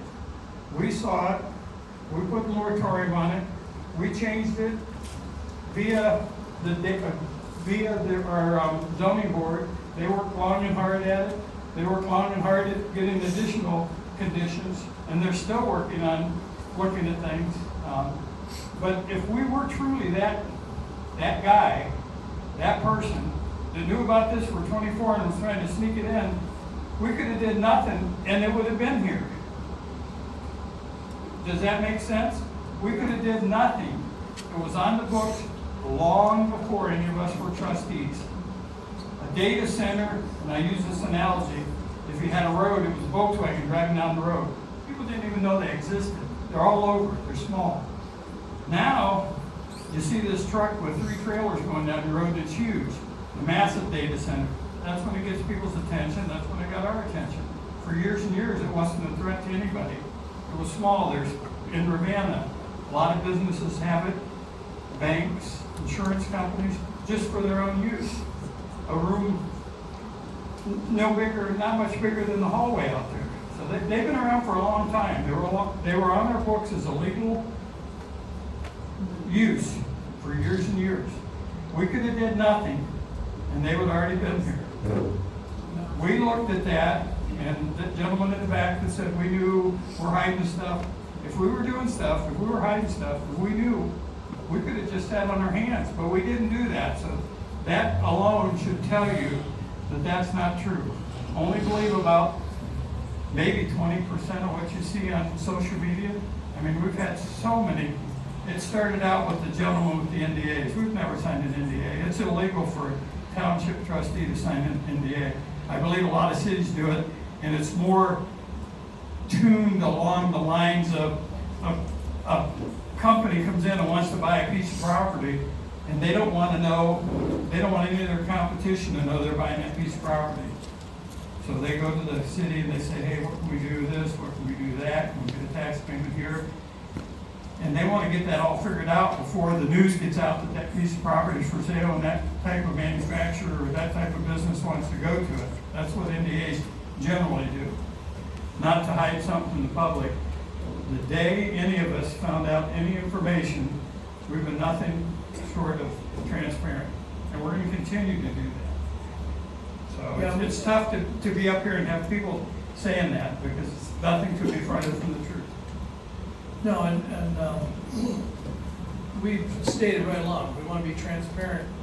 It's everybody's business what's going on here, and we want community involvement. You know, we want to remain transparent, and you know, and we really like having all your questions and your comments because it makes us think, it makes us work harder, and that's what we need to be doing right now. I've got one more question.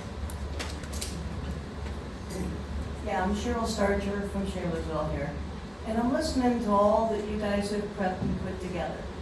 This facility is bigger than any other facility you've done or know about. So there's a lot of things you're not going to be aware of along down the line that can happen. So my question to you is, legally, if this goes through, you just said how things evolve and change. How is that going to, the things that change, are we going to have any impact on it? Do we get to say, hey, no, you can't change that because this is what we actually locked into? Or are you going to just do it and we don't have a choice? And the second part of that question is if something happens that you guys sell that property out, someone else takes it over for the same type of data center, do they have to go with the same rules with that? Does it follow whatever you got in place? Does it follow through no matter who owns it and who operates it? So the occupancy permit would follow the building, correct? So the building itself would still be subject to the conditional approval. that still has to conform to all the conditions that were met, that met those aspects. As far as change, evolve, new technology, all those situations need to improve those conditions or they can't be done. So when he's saying change, new technology, they're saying that they might be able to swap out, who knows? Technology can change. Maybe there's servers in the future that even have quieter fans, right? They might swap those out. That'll improve those conditions that were agreed to upon. So again, the power, and as the trustees are saying about this conditional use, the purpose of those conditions are to ensure that there is a level of standard that is met, it is not exceeded, it is always met below that standard. So whatever changes, whatever evolves for the life cycle and the occupancy of this building and property would always have to be better than those conditions that are met. And also to just expand on that a second, is that with our engineering, right? Engineering can be 99.999% accurate, but if something comes up short to what we expect that we could get from the engineering, and we need to improve that to get where we said we would, we'll take the additional steps outside of the original build plan to make it better. So again, if I have to make the sound wall thicker, if I have to make it higher, if I have to plant more trees in an area to mitigate noise, if we fall short on one of our promises, we'll go above and beyond to correct that and even make it better than our initial promise.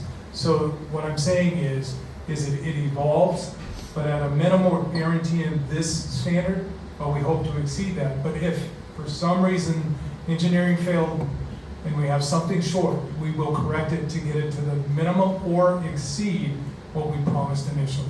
What I'm saying is we will provide corrective actions immediately when an issue is identified. But also, if you have a conditional use and you sell the building, I think the company has 2 years they have to use that, or else it does go away. Hello, Michael Rosinski I'm in Shalersville, about a half a mile down the road. Just bought a house and fixed it up a year ago, so it's pretty disappointing to hear that this is what's going on, and definitely not going to help the property value. I know I'm probably beating a dead horse, but I'm sure everybody's probably would rather have like a Viega or something creating long-term jobs, quality jobs to our area. But I guess my question is the mineral rights, is that going to Bitdeer? Is that being sold to Bitdeer with that property?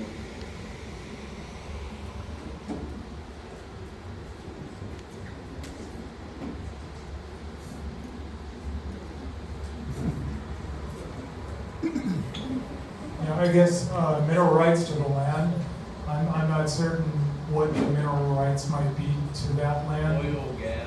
Yeah, again, we're not drilling on the facility, but I don't know. Okay, that's where I was kind of going. Yeah, there's no water drilling there. We're not doing. Not water drilling, gas, oil. No, there's no drilling on that site. I mean, we'll dig foundations, but there's no intent to do any drilling or looking for gas mains or natural gas mains or any kind of minerals under there. So I don't know who. Some big facilities, they'll run off the natural gas or. Yeah.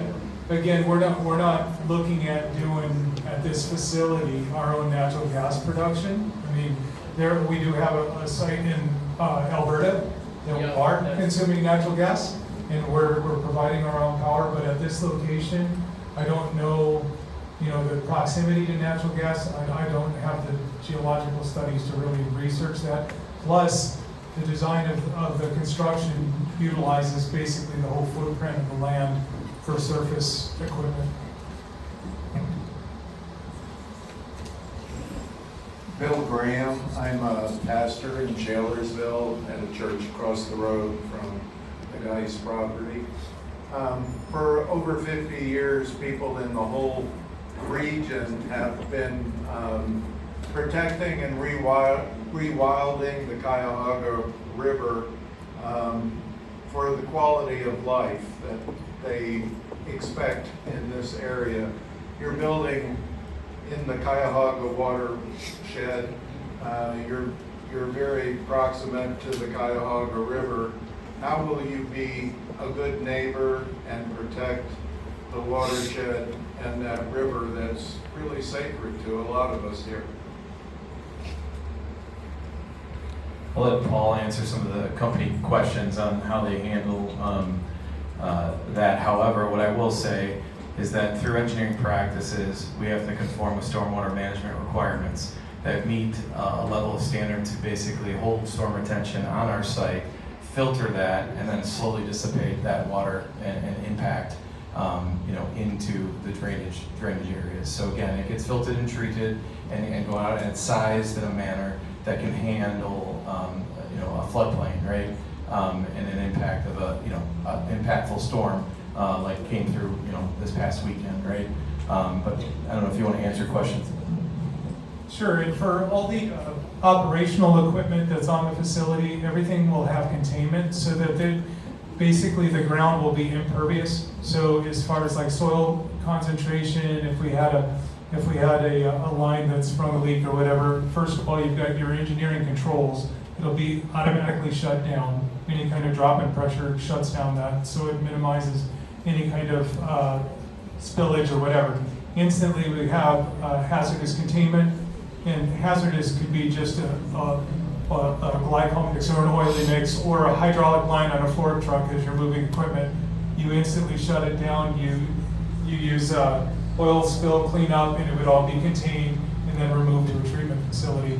However, the facility will have, by impervious meaning pavement, meaning storm drains for any kind of rainwater collection. None of the water, any of the liquids, right, will all be contained within our own site and not through river water runoff or towards any kind of other drainage other than our retention facilities. And all those facilities are required to have skimmers and everything else to make sure it collects any kind of possible contamination if it gets into their, from say parking lot. Just like any of these other retainage for large scale parking lots at like say a Walmart or something, that all has to go through a skimmer system to make sure that as it goes back to the watershed, there's no contamination to it. And also, as a trustee, I tried to contact the Akron Waterworks, got nowhere.